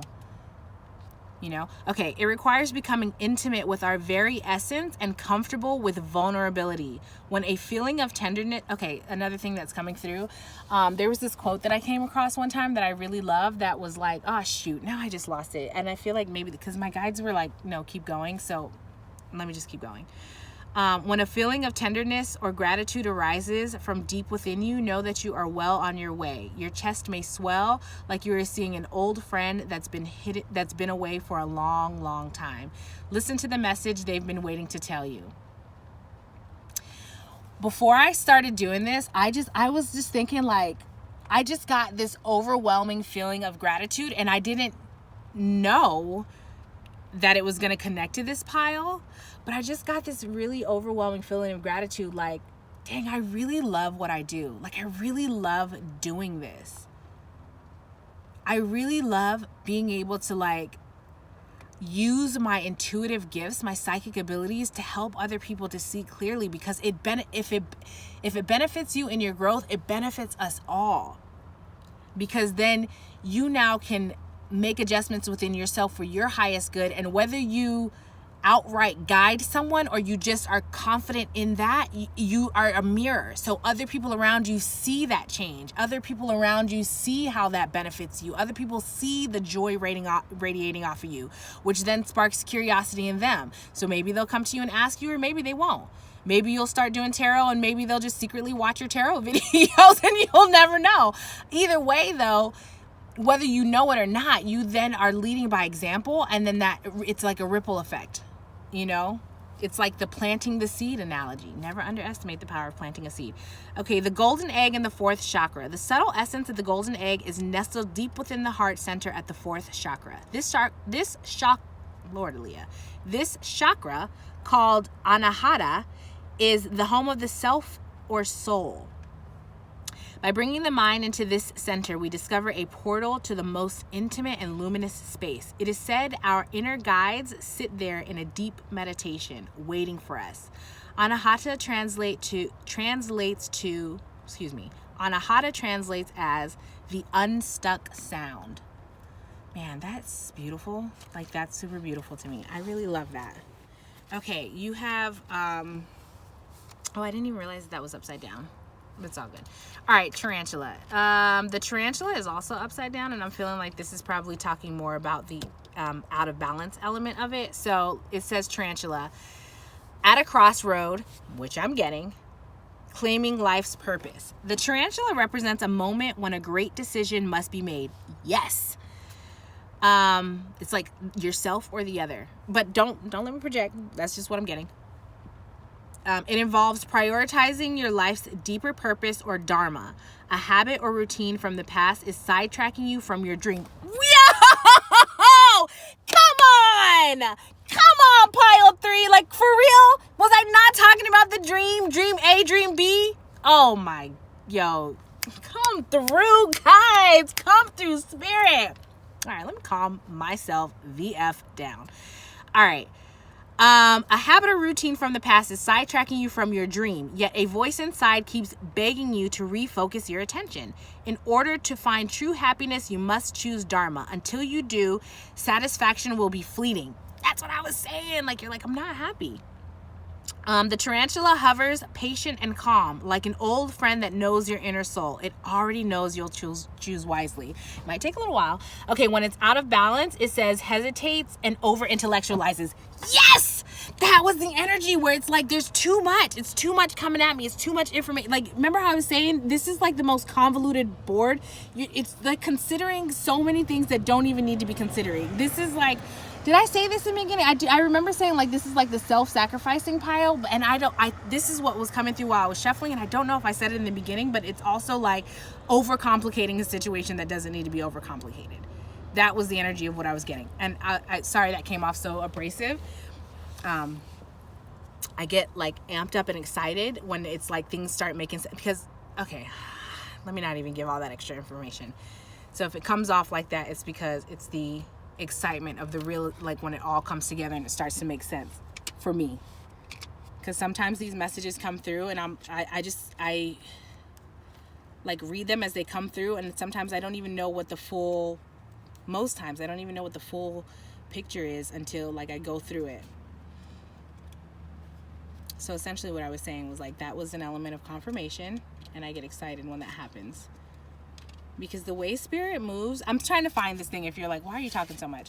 The way spirit moves is just so astounding to me. It's so amazing. I find it so incredible, so beautiful. I am honored and grateful to be able to do this. Truly, truly, truly, truly. Whether it was for you or for somebody else. And I'm still working on learning how to do it for myself. But I just needed to give spirit a quick shout out in that moment, because that's my freaking 10 of cups, man. Well, part of it. Like, that's 10 of cups can happen in various avenues, by the way. It's not like you just have one 10 of cups in life and then that's that. You can have 10 of cups in multiple, like life is repeating cycles. So you can have, like, you go through the cups process for any new endeavor. That could be a family, a new child, a business, a new skill, a new hobby, a new passion. It could be anything. So like when it comes to passion, like this is my 10 of cups, one of them. Okay, anyways, the beaver. Hard worker, loyal, tireless, family first. Oh, I remember. Okay, I feel like, okay. The beaver personality is a welcomed sight. The good-natured and dependable creature often... Nope, that is not what it says at all. Okay, let me just take a minute because I'm like kind of channeling at the same time, and it's distracting me from what I was reading. But what I was going to say was that, like, the beaver card it's like the beaver card, it's like, okay, it's like what I was saying about this King of Wands energy, where it's like, you know, that you have this nurturing, boisterous, adventurous, like careful, like good balance of like the protector, provider, businessy type person versus the family man who's also still a protector and a provider, but nurturing and caring and upbeat and fun and adventurous. It's like that good balance, but you're in reverse. It's like, you know this about you, but you're like, you haven't like stepped into the power to be this person yet. You know what I'm saying? And that's what this is bringing me to. That's what this beaver energy is giving me. Okay, so the beaver personality is a welcomed sight. These good-natured and dependable creatures have infinite love and enthusiasm for family and express it by the way of earth element, providing a home, financial stability. Come on, Spirit. Although a beaver doesn't usually... Yo, also that reminded me, like, before I was channeling, I had this vision. And in the vision, like somebody did something. I don't know that the details of that is so specific, but it was like, there was an accomplishment. And the way that I reacted, I was like, it was like that. It was like, you better work then. Yes. Like it was so like hype, uplifting. You know what I'm saying? That's how I feel about you. Like, I feel like you're recognizing some stuff, and it's like getting, the flame is starting to like pick up intensity. It's like it's going, the ball is rolling, like you're like, this is your ammo. Yes. Woo, go pile 3. I'm sorry if that was your ear. I'm so excited for you. All right, let me calm down, let me take it down a notch. That was a lot. But fuck it, right? Like, yeah. All right. Okay. Although a beaver doesn't usually initiate a project, once started, they'll work steadily for weeks, months, or years to see it through. The beaver card appears when the task at hand requires your long-term, steady effort. I was channeling, that's why that came out like that, but I was getting ready to say, like, don't judge yourself about the fact that, like, it says beavers don't usually initiate a project. I feel like that's what this is. This is like helping to initiate. It's like solidifying what you like, that part of you that you've been suppressing because you've been prioritizing what everybody else is telling you, all the other information that you've been coming in. It's like that part of you that you have been suppressing. It's like, this is like, I just saw a button being pressed, and it's like, something activated. I don't know, or something unleashed. I don't know what the something word, I didn't hear it, but it's like something activated. It's like, that's now, it's like you've been activated. And now I'm seeing like a transformer, how it's like you press the button and then it's like, and then it goes from like this tiny car to this big thing. Like, that's you. That's this moment. It's like that. Like, this is, like, this is, you get it. I'm kind of repeating myself now. The beaver card appears when the task at hand requires your long-term steady effort.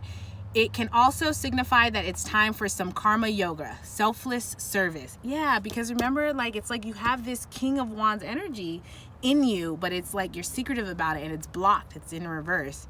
So like, maybe volunteer somewhere, something to give back, something to help you step back into your power of being a provider. And not, you know what I mean? Like, truly being a provider, selfless, not with the expectation of anything in return, not so someone can pacify you or stroke your ego, just so that you can get so you know what that feeling feels like for you. Not, does that make sense? Not the feeling of like the response that you get from giving. That's not selfless. It's like when you, do you understand? Does that make sense? So something, a selfless service. When in balance, happy, meaningful work. Happy, meaningful work. Exactly. Like, maybe maybe doing something like that, like tarot. This is meaningful to me. It makes me happy. This is like, this is I would consider this a selfless service. I would consider this a selfless service because it did, like, tapping into energy. Usually by the time I'm done doing these readings, I'm wiped. Like, I need a nap. It's beyond that. Like, I need a nap. I need food. And it doesn't matter how long or short it is. It's a lot teetering into the spiritual realm like that. So this is a selfless thing. You know what I mean? For the benefit of helping you, the viewer, uncover whatever it is that's going to help your growth. I genuinely, it's meaningful to me. Like, and also the fact that, like, I am a like, I can do that. Sometimes I have moments where I'm like, me? Like, oh my God, I can do that? That's wild. Which, this is not like an ego stroke or anything. It's just, it blows my, like, I can't believe it sometimes. Anyways, okay, to bring to balance, physical labor, selfless service. So I'm just hardcore getting that. Like, that can help you. It's like doing something selfless to reconnect with your inner, to help you reconnect with, like, your heart, what you want, your desires, your inner wealth is what I heard. So, wow, this was a long reading, pile 3, and I know it started off a little bit aggressive. I'm not going to apologize for it because I feel like you needed to hear it and you needed to hear it that way. But ultimately, I really like this. I loved this message. I think that this is great. I feel like you're in a pretty good space of, like, maybe it's seen. this is like giving me kind of cloaked energy. It's like maybe it seems like you're inactive or you're not taking action or you're continuously being like whatever. I don't even want to. I feel like I shouldn't even say that part, but whatever. It doesn't matter. My point is, you know what you're doing. You're heading in the direction of self, and that's magnificent. So I really truly hope that you felt this on a soul level, that this was like the spark that you needed to get that fire intensified. I hope so. If it did, please like, comment, and subscribe. Let me know down like in the comments if it did. Again, I'm a human being, so I like a little bit of validation here or there. I like to hear that I'm helping. But if you think that somebody else can benefit from this video, please feel free to share. If you are returning from a previous video, thank you so much for coming back. And if this is your first time, I certainly hope to see you in a future video because I love this for you and your energy. Bye, Pile 3. See you next time.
Pile number 4.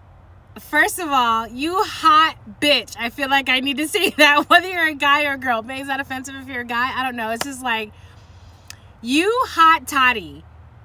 And I don't even mean that in just a physical way. Like, yes, you are super attractive, but you are attractive. Do you know what I'm saying? It's not just external attraction. It's not just about like your looks or even about your wear. It's your energy.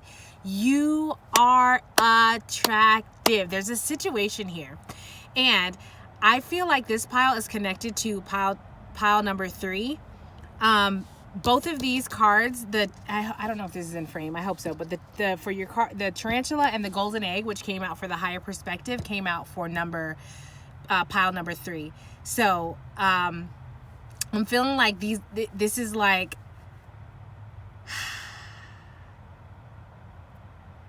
I don't know how to describe it. It's like the energy. Okay, so the way that I was reading for pile 3, the way my energy came through, where what I was telling them and how I'm like, I'm going to tell you how it is.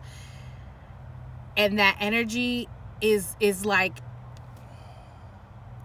that's what is being reflected in your energy. So like there might be a connection between like maybe you, if you, I don't want to like influence you one way or the other. I'm just going to say you might be connected to pile 3. If you feel drawn to it, if you felt drawn to it before I said that, by all means check it out, or whatever. It doesn't matter if you don't want to, whatever. I'm just saying that there's like an energy here that you may be connected to pile 3. But okay, so let me get into it. Let me first describe your energy. When it is attractive. It's attractive. It's like, it's confident, but this is like, I'm stepping back into my power. And it's shown here. It's like, I'm stepping back into my power.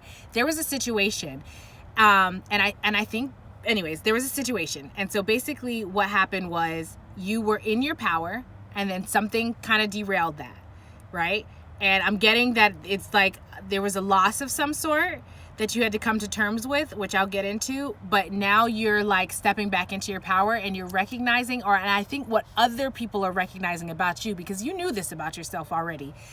It's like the way that you present it's not your standard like societal expectation of attractive. The song that you have is Made You Look by Meghan Trainor, and it says, I could have my Gucci on, I could wear my Louis Vuitton, but even with nothing on, I made you look.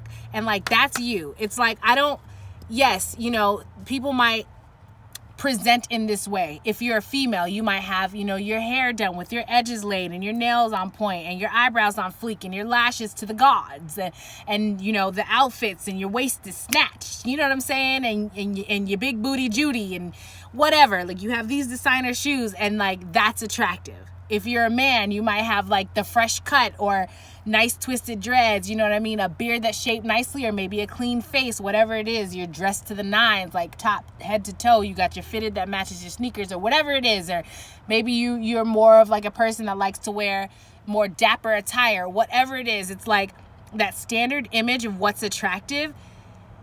Yes, you can fit that mold if that's what you wanted, but your attraction is it's not superficial. It's much deeper than that. And it's even without those things, even without your eyebrows on fleek or your beard trimmed nicely, or, you know what I'm saying, your Louis Vuitton shoes or your Gucci suit or whatever it is. It's like, even without all of that, I made you look. And it's not even in the like, haha kind of way. I mean, kind of, because it surprises people. It catches people like off guard. They don't expect that from you, but you're just like, if you missed it, you missed it. You know what I'm saying? Like, you also may be, I can't remember. So I was saying to the previous pile that like channeling amnesia is a real thing, where when I'm channeling the messages, they just kind of come through, and and I don't remember what they are.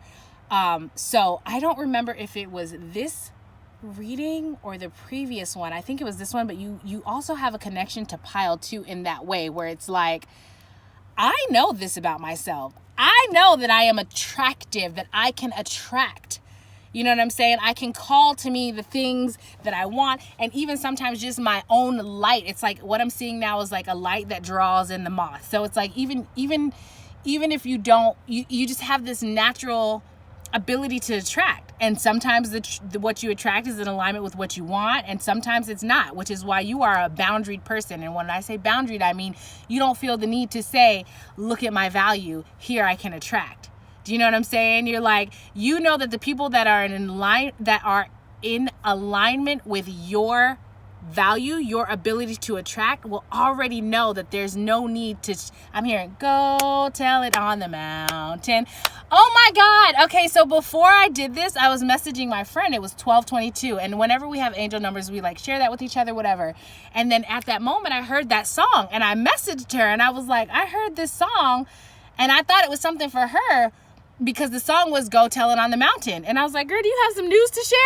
But it's okay. It was literally right before I started recording this. And so it's to this. It's like, you don't need to go tell it on the mountain. You know what I'm saying? You know that that's a very superficial and actually truly insecure way of attracting, by shouting it out, by going to the mountaintop and being like, hey, I'm attractive, my eyebrows are on fleek, my lashes are to the gods, my edges are laid, my waist is snatched, and I'm big booty Judy, if you're a woman, or the way that I described you. Like, you don't need to do all of that, because you know the type of attention that's going to attract, and that's the type of attention where you have firm boundaries. You're like, that's a no for me, dog.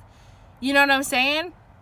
And people are maybe they are, maybe they aren't, but I'm just getting that there are people that are recognizing this about you, right? Okay, so let's back up a little bit, because I said that there was like a situation where it's like, so this is the card of like boredom, but what this is coming through to me as is like, you had offers coming, like you were attracting things that you were turning down, because there was something specific that you wanted, that you were waiting for, that you were like, I'm going to give it time. I'm going to give it patience. I know what I want. That's what I want. Like, I don't want to settle.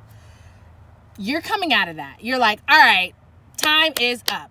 I know that I'm an attractive being, and I wanted you, or I wanted this thing. I wanted that. And like, I tried to give that thing the opportunity to get it together, to meet me on my level, because truly that's and that's not even from a cocky, pompous perspective. It's like, I know where I am. Like okay, so the way that I was describing, like, go tell it on the mountain, that energy, that thing that you were trying to harmonize with was still in that energy, that go tell it on the mountain energy. And it was like your energy was calling that person up. And what I mean by that is like you have matured from whatever experiences you have matured, you've stepped into your own power, and you are aware of your internal value, your ability to attract, and you know that shouting that out is going to attract attention that you don't want. Leechers, mooches, people that just want to attach, energy vampires, people that want to attach themselves to you just for like credentials. I heard street cred, like that type of thing, and you don't want that.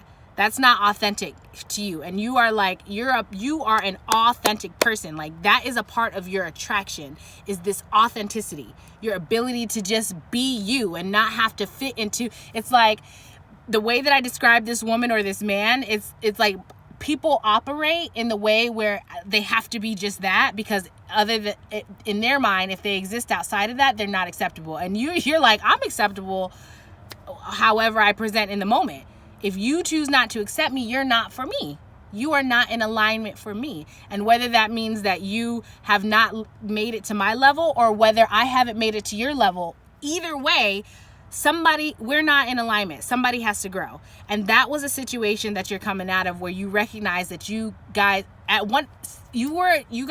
something about this other thing or this other person, you guys were attracted to each other. So at one point, your energies were in alignment, but something happened where you have leveled up, you matured, whatever, however you want to phrase it, and you were waiting for that other energy to meet you on your level, to be back in alignment. I don't even like saying meet you on your level, because that sounds so condescending, and it like the one's better than the other, and it's not. And you recognize that. You just understand it's a phase and journey, and you tried to give the time, the space for that thing, that other energy to mature or evolve, to be in alignment with you, or not even to be in alignment with you, like, just how can I explain that, to match, like it's like the law of attraction, you know what I'm saying, to be where that thing needed to be so that it can, whatever. My point is, you're like, okay, I'm beyond that, like I'm done passing up on these offers, like I'm done stunting my own, or like not, okay, how can I describe it? It's like if you were going, it's like if you were, okay, you know those, this is the visual that I'm getting. You know, at like the carnivals, you have those games where you shoot the water gun in the hole, and it's like the thing goes up and up and up, and you have to race whoever, right? So it's like you and this other thing was playing that game. You guys were playing that game, and you were on the hole, so your thing was rising up, and that person which reminds me, also you have super sexual energy, because talking about hole, I forgot that whenever I was like setting up for this, is a side note, but whenever I was setting this up, I have this incense holder, and I don't know if you can see this in the camera, but like right here, let me slide it over a little bit. Okay, so like right here in the base, this is a sun. It's a little bit like scorched, but this is a sun, and on the sun there's a face. So the incense holder right here is a hole. It's the mouth. And I was like putting the incense in it, and I was like, God, where's the mouth? Like, or something like, where's the mouth hole? I think I said, anyway, it just was like, and it gave me like a very sexual image. And so there's a lot of sexual attraction that you have as well. Like, that's the thing. It's just so, but that's a side note, and I'll get back to that. What I was saying though was, you were in the hole, and your thing was like rising. The other person kind of like was struggling a little bit, and then they finally got it. And so like you paused, you stopped your gun so that the other person can like meet you. And in your mind, you were ready to just, you know, go up on that journey like together. But that person, it's like when you put your gun down, like that, I don't know, that person put their gun down or whatever. It was like their thing stopped moving, and you were like trying to wait, like, okay, maybe they took a bathroom break or whatever. But like now too much time has passed. You're getting hungry. You got to use the bathroom yourself. Like, you're over this. You're ready to get this prize and move on. Like, it's like, that's your energy, and it's no judgment. You're just like, okay, well, that was a journey. That was a lesson. You know what I'm saying? So now you're like, let me finish this game. Like, let me get my prize and close this out. You have the world card. Like, I don't want to keep waiting anymore. I am an attractive person. That's your situation. Is like you're recognizing, and you're like celebrating that, because so there's a part, I'll get to it. Like, there's a part of you that this was a loss. the way that I'm expressing it right now, the way that I'm describing it, I'm describing your current energies. So let me be clear though, that does not mean that you didn't go through a phase of hurt or pain or turmoil or like hope, disappointment, that whole thing. You did. It's showing up here in the 5 of Cups, but that's you've made peace with that. That's your current perspective. Is like, okay, these 3 cups got knocked over and like, it sucks. It hurts. I really wanted these 3 cups, but what can I do about it? You know what I'm saying? Like, I've done what I can to try to pick these cups up, but they keep on falling over. And so at this point, like, that's what it has to be. I cannot give any more. Like I have these 2 cups back here that I can just build with. You know what I'm saying? Like, I know I'm kind of jumping around here, but like, that's your perspective. You're like, it's a loving, it's coming. I heard peace be with you. Like, it's coming from a loving place. You have no ill will or malice or animosity or hostility or like, towards this situation. You're not like speaking badly about it, or you may talk about the experience from your account from your experience, but you're not like, oh, this situation or this person or this they're this, they're that. You're not. You're like, what even does that serve? You know what I'm saying? If anything, that's more of a reflection of you in that reaction but it doesn't matter. You're like, I've grieved however I need to grieve this, and now I'm at peace with it. And so how you are currently feeling about it is you're stepping into your power. But again, it's not that like, go tell it on the mountain. It's not that energy. You're just like, I'm gonna do what makes me feel good, what empowers me. And it's going back to that energy like I was telling you, where it's like, I don't feel the need to explain it. If you see it and you vibe with it and you connect, then I know that like that's an attraction. It's like energy. You know what I'm saying? Like, you get it. I don't need to do all of that. I know that there's within. Okay, how am I trying to explain this? It's like you recognize that. You just recognize energy. Like when to be boundaried, or when somebody recognizes this energy and when they're appreciative of it. It's like knowing the difference between when your energy is going to be mishandled or when it's going to be appreciated and cherished and nurtured. So there's no need to shout on, I'm seeing a megaphone. It's like, there's no need to shout on a megaphone what you are, because that's going to bring in, I'm seeing a bunch of like critters crawling now. Like and you're like, I don't need all that. It will attract naturally what it will attract. And yes, some critters might try to get in, but I know when to have my boundary. You're like stepping into your power, but you're not, you're like, it's sacred to you. I'm just getting very like sacred energy. You don't feel the need to like broadcast like, hey, I had this heartbreak, but bitch, I'm back. You know how people are like, I tried to, I don't know. It's like this, it was like a reel on Instagram that was going around where it was like, when you tried the whole relationship thing, but it didn't work out. And in the background, it's like an applause, the sound of an applause. And it's like the caption is like, the streets welcome me. Oh, that's what it is. It's like the streets welcoming me back after a failed relationship. You know what I'm saying? Like, you're not that person. You don't feel the need to, you know what I'm saying? I don't even think that you are the person that would even announce that you were in a relationship. Like, you're coming through as just like a very private person, not in a way that's like, I have something to hide. It's just like, this is sacred to me. I like, it's like your energy is like, I understand that I need to protect this.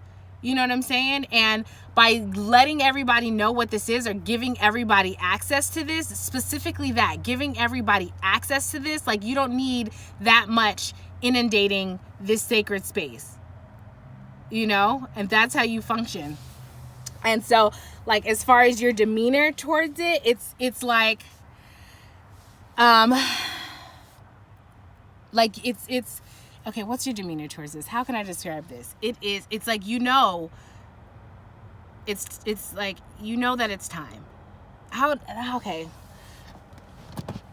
How can I describe this? It's like,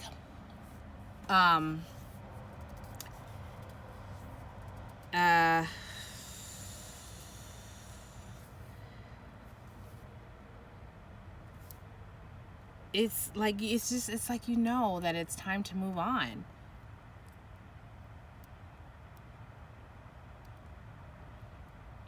it's going back to that analogy about like I think that this was okay, so it's going back to that analogy of the gun where like you know, the person left and you're just like, okay, well, maybe they, whatever. And now you're like, okay, they didn't go to the bathroom. So I would be foolish to continue. That's what it is. It's like, I would be foolish to continue to wait in this energy. I'm out. Like, if I stay here any longer, the park's going to close and I'm going to be the only person at this carnival. You know what I'm saying? It's like that energy where you're like, this is like actions speak louder. This is like that's the type of like demeanor where it's like your actions say a whole lot. You know what I'm saying? Or your lack of action says a whole lot. Your meaning the other, whatever that other is, person, situation, job, relationship, however that applies. Like, if I was going to get picked for this position, I would have heard, or I would have gotten responses from my email or whatever. You know what I mean? It's like time to move on from that. Or like, if that guy or girl that I went on a date with, if they were interested, they would have called me back, or they would have texted, or whatever the situation is. I'm just getting hardcore sexual energy though. And like, if you're a woman, so when I was shuffling, I did the split deck, and I saw what was it? It was the 7 of Pentacles and the King of Cups.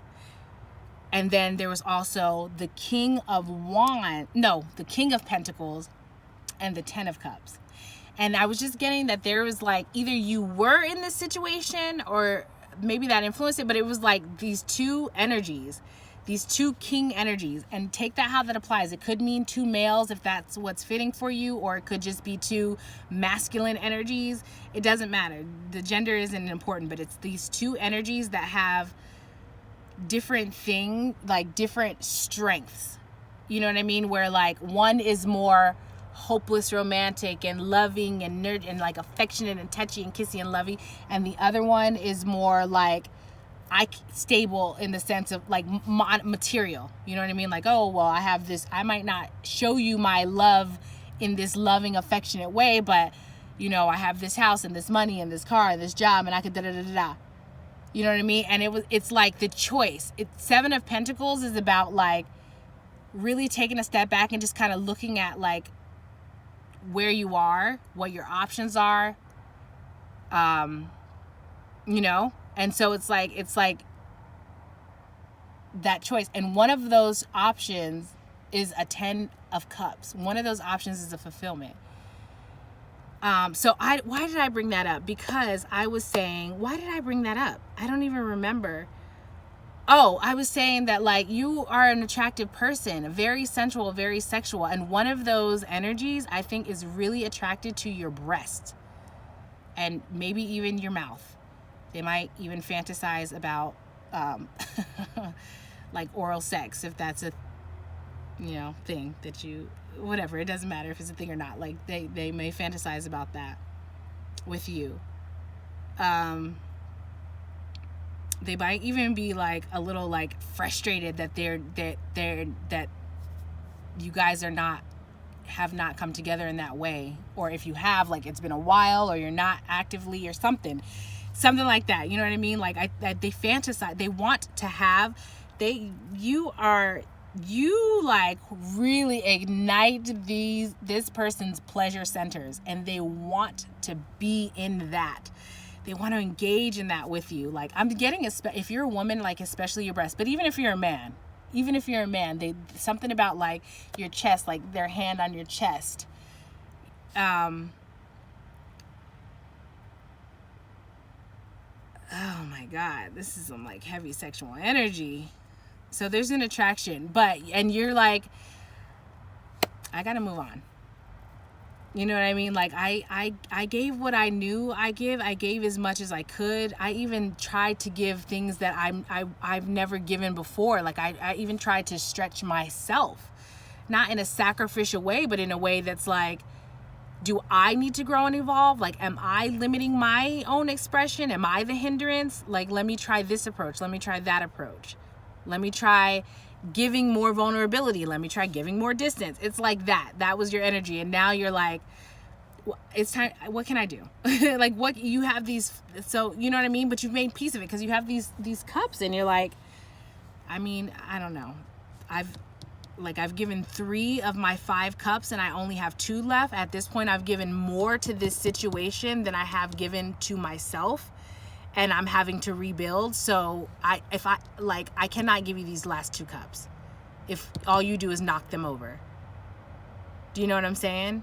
And you're like, it is what it is, because a part of me, I participated. It's like there's an accountability here where you're like, I'm not even going to blame you for knocking over these cups, because, you know, it's like once is a mistake, twice is a choice, 3 times is a pattern, is a habit.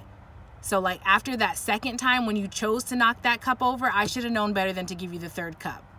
And there was like a grieving process for that. And you're like, I'm certainly not going to give you my last 2 cups. What have you given me? You know what I'm saying? Like, what have you given me? That's the energy. And it's like going through that process, your demeanor towards it, you're just like, it's time to move on.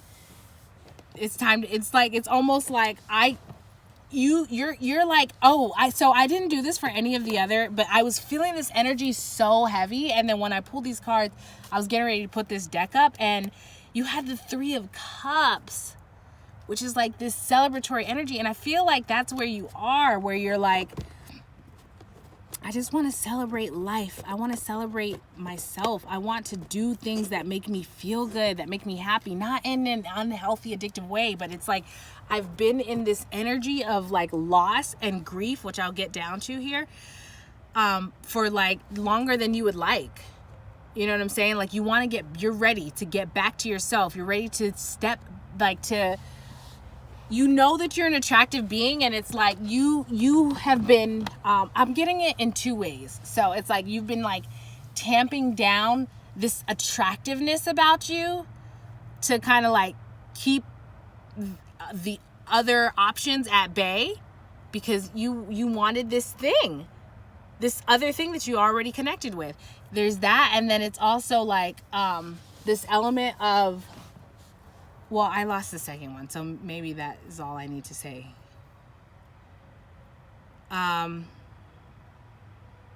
So what you misunderstand about this situation, I think that so you have the 5 of Pentacles here and the Father of Wands in reverse. Like something about this situation, there was a phrase that came through whenever I was, and I can't remember what it was. Let me ask my guys. I cannot remember. It was like something. I don't know. Maybe it'll come back to me. But I was just getting the energy here that it's like you kind of how can you not personalize it? But it's like you personalize this, and it so much so that it impacted your own self-esteem, your own self-value, your own self-worth. And like you felt like you weren't good enough, or like you weren't being chosen. Do you know what I'm saying? Like you kind of felt left out in the cold. Like it was like you were not selected. And a part of you that like really impacted your self-esteem, because you know that you are an authentic person. And so the way that you kind of internalized that was like the truth of who you are was being rejected. It would be different if you like had this outward facade, like you were wearing Gucci, you know, the woman and the man that I described in the beginning. It would be different if you like were presenting this societal image and that was rejected, because then you know you always have the truth of who you are to fall back onto, and it's like, duh, of course I shouldn't be leading with this image. But you embodied this truth of who you are.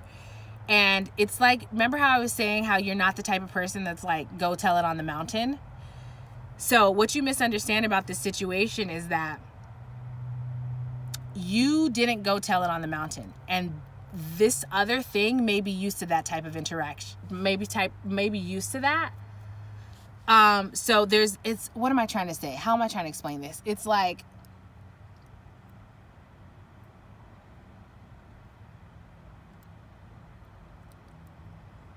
okay, so this is what I heard. The other thing It doesn't matter what it is. A person, it's like I keep saying that, but it doesn't matter.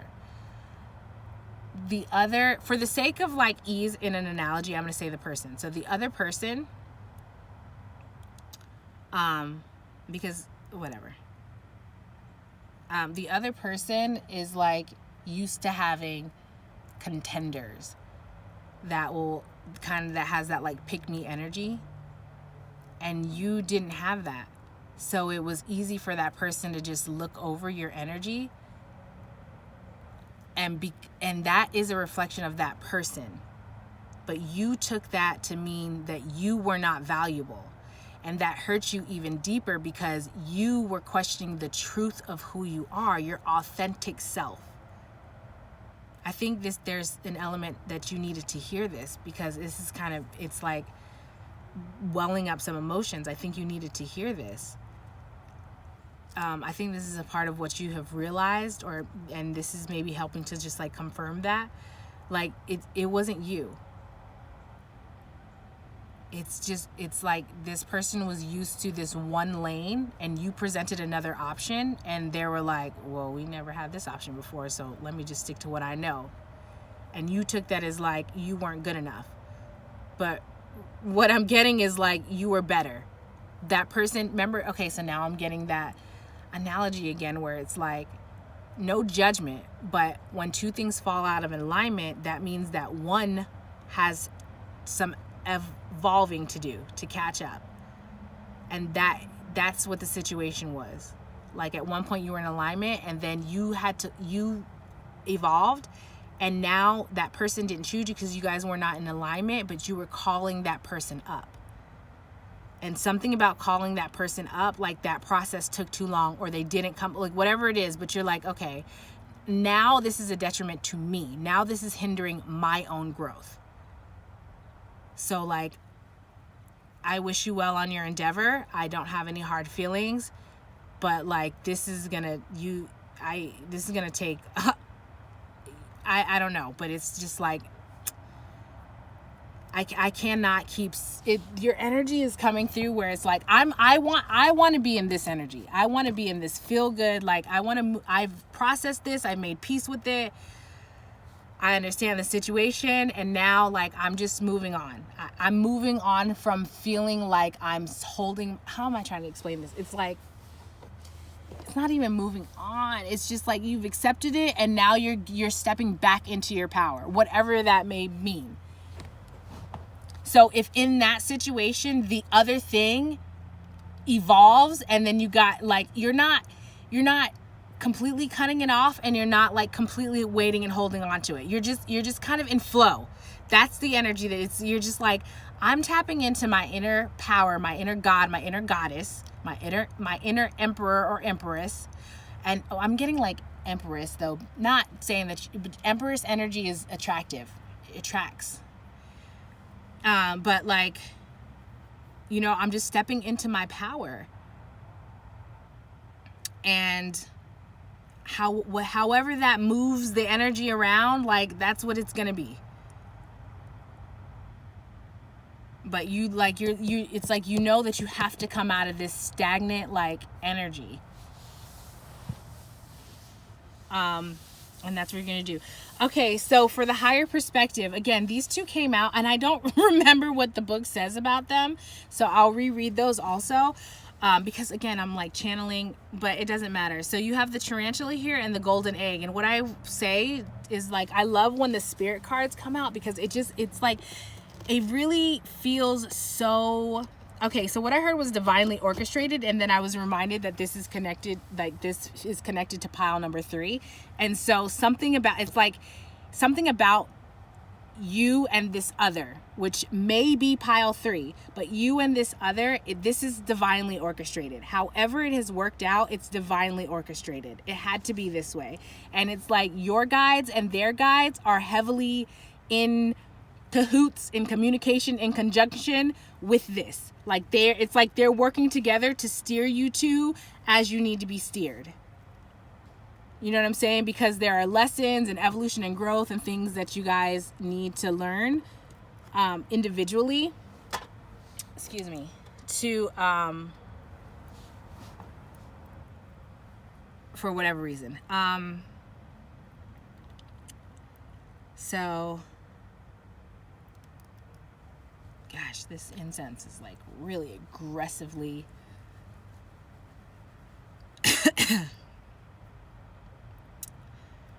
I don't know, something,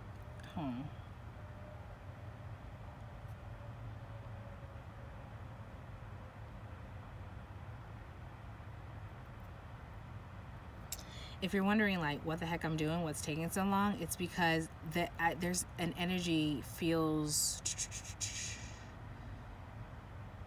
I'm trying to. It's the energy. I was gonna say the energy feels off, but not off in a bad way. Like off, like maybe I'm missing something, or like I don't know. It's like I'm missing something, or a message is gonna come through, or trying to come through. I feel like it has something to do with the throat chakra though. Like this incense is hardcore abrasive on my. Do you smoke? Are you a smoker? That could be anything, like weed. I don't know. I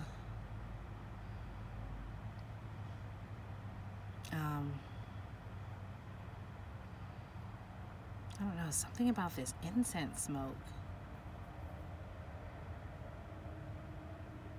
Now I feel it like in my nasal passage. I don't really know what the significance of that is though.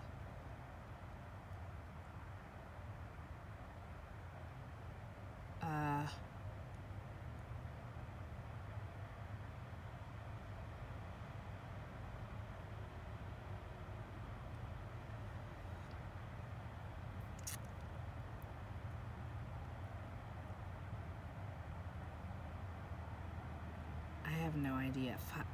Fire, something about fire.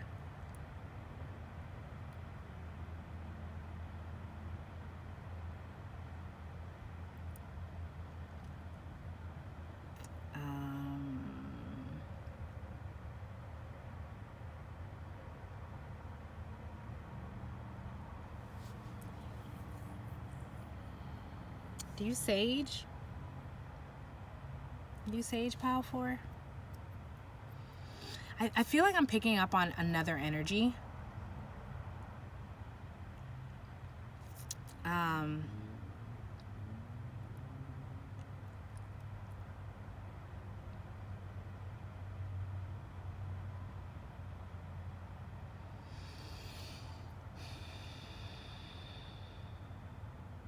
don't know. I'm just like, let me just go ahead and sage. It just doesn't, like, I don't know. The energy just doesn't. So sneaky, like spying, like somebody is coming to this reading asking about you who should not be.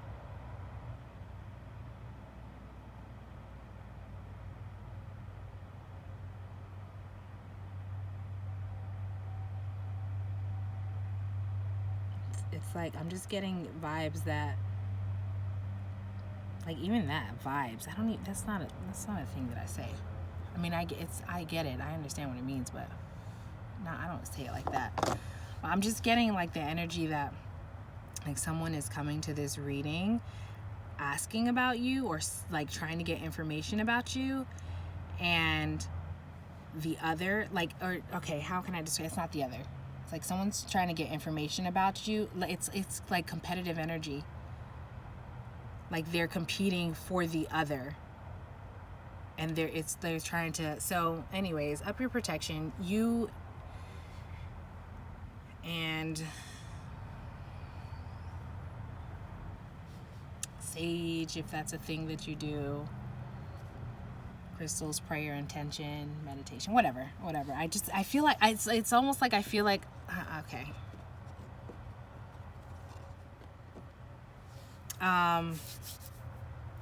This is very like creepy, lurky energy. And it's like, ugh, what are you doing? Go be you.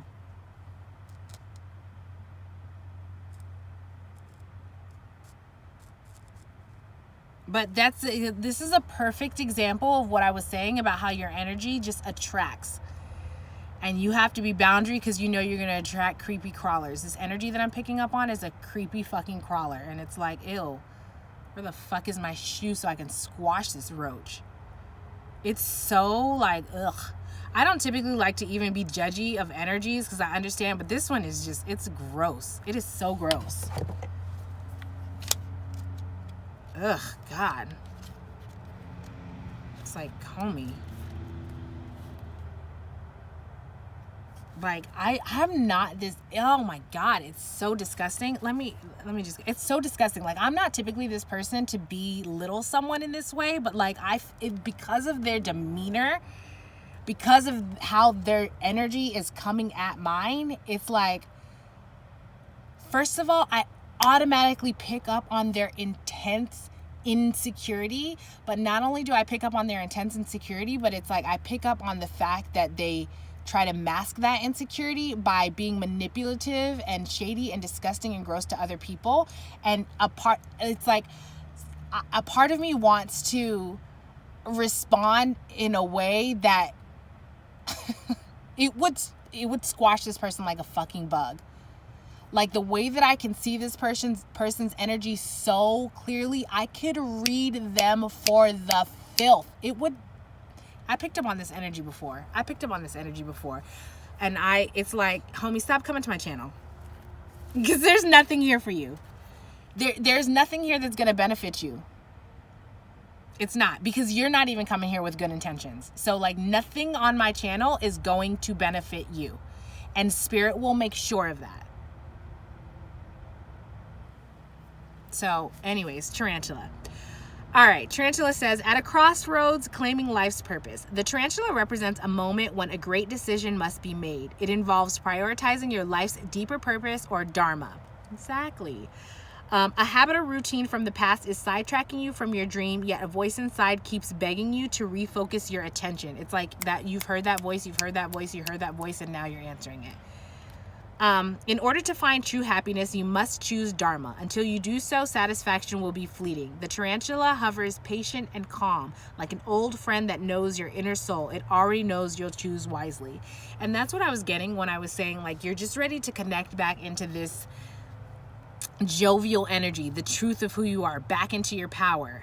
But it's more than just back into your power. Like, you want to have these experiences of, you want to have this, it's like you want to have the feeling that you had before you were processing this loss. Like, you want to get back to living life. That's what I'm getting. It's like you want to get back to connecting with life again.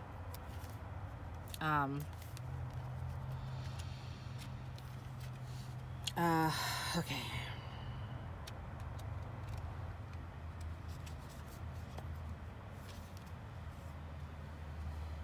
Yo, this energy that's coming in asking about you, pile 4, or trying to get information about you and possibly like to compete with you for the other, whatever that is, the other person, it, like, oh my God, it is demonic. It's not good. It's not good. It's not good. Okay. The golden egg. Message at the center of the heart, the unstruck sound. Within the golden egg lives a precious sound. Deep within that sound resides a message. The sound cannot be heard, nor the message discerned until we retreat from the noise of modern-day life. The magical essence of the golden egg needs warmth, quiet, and time to unfold. No rushing, pushing, or grasping. Find a place of deep and restful ease, perhaps through yoga nidra or meditation. If you do not yet have a meditation practice, take some time for introspection or contemplation.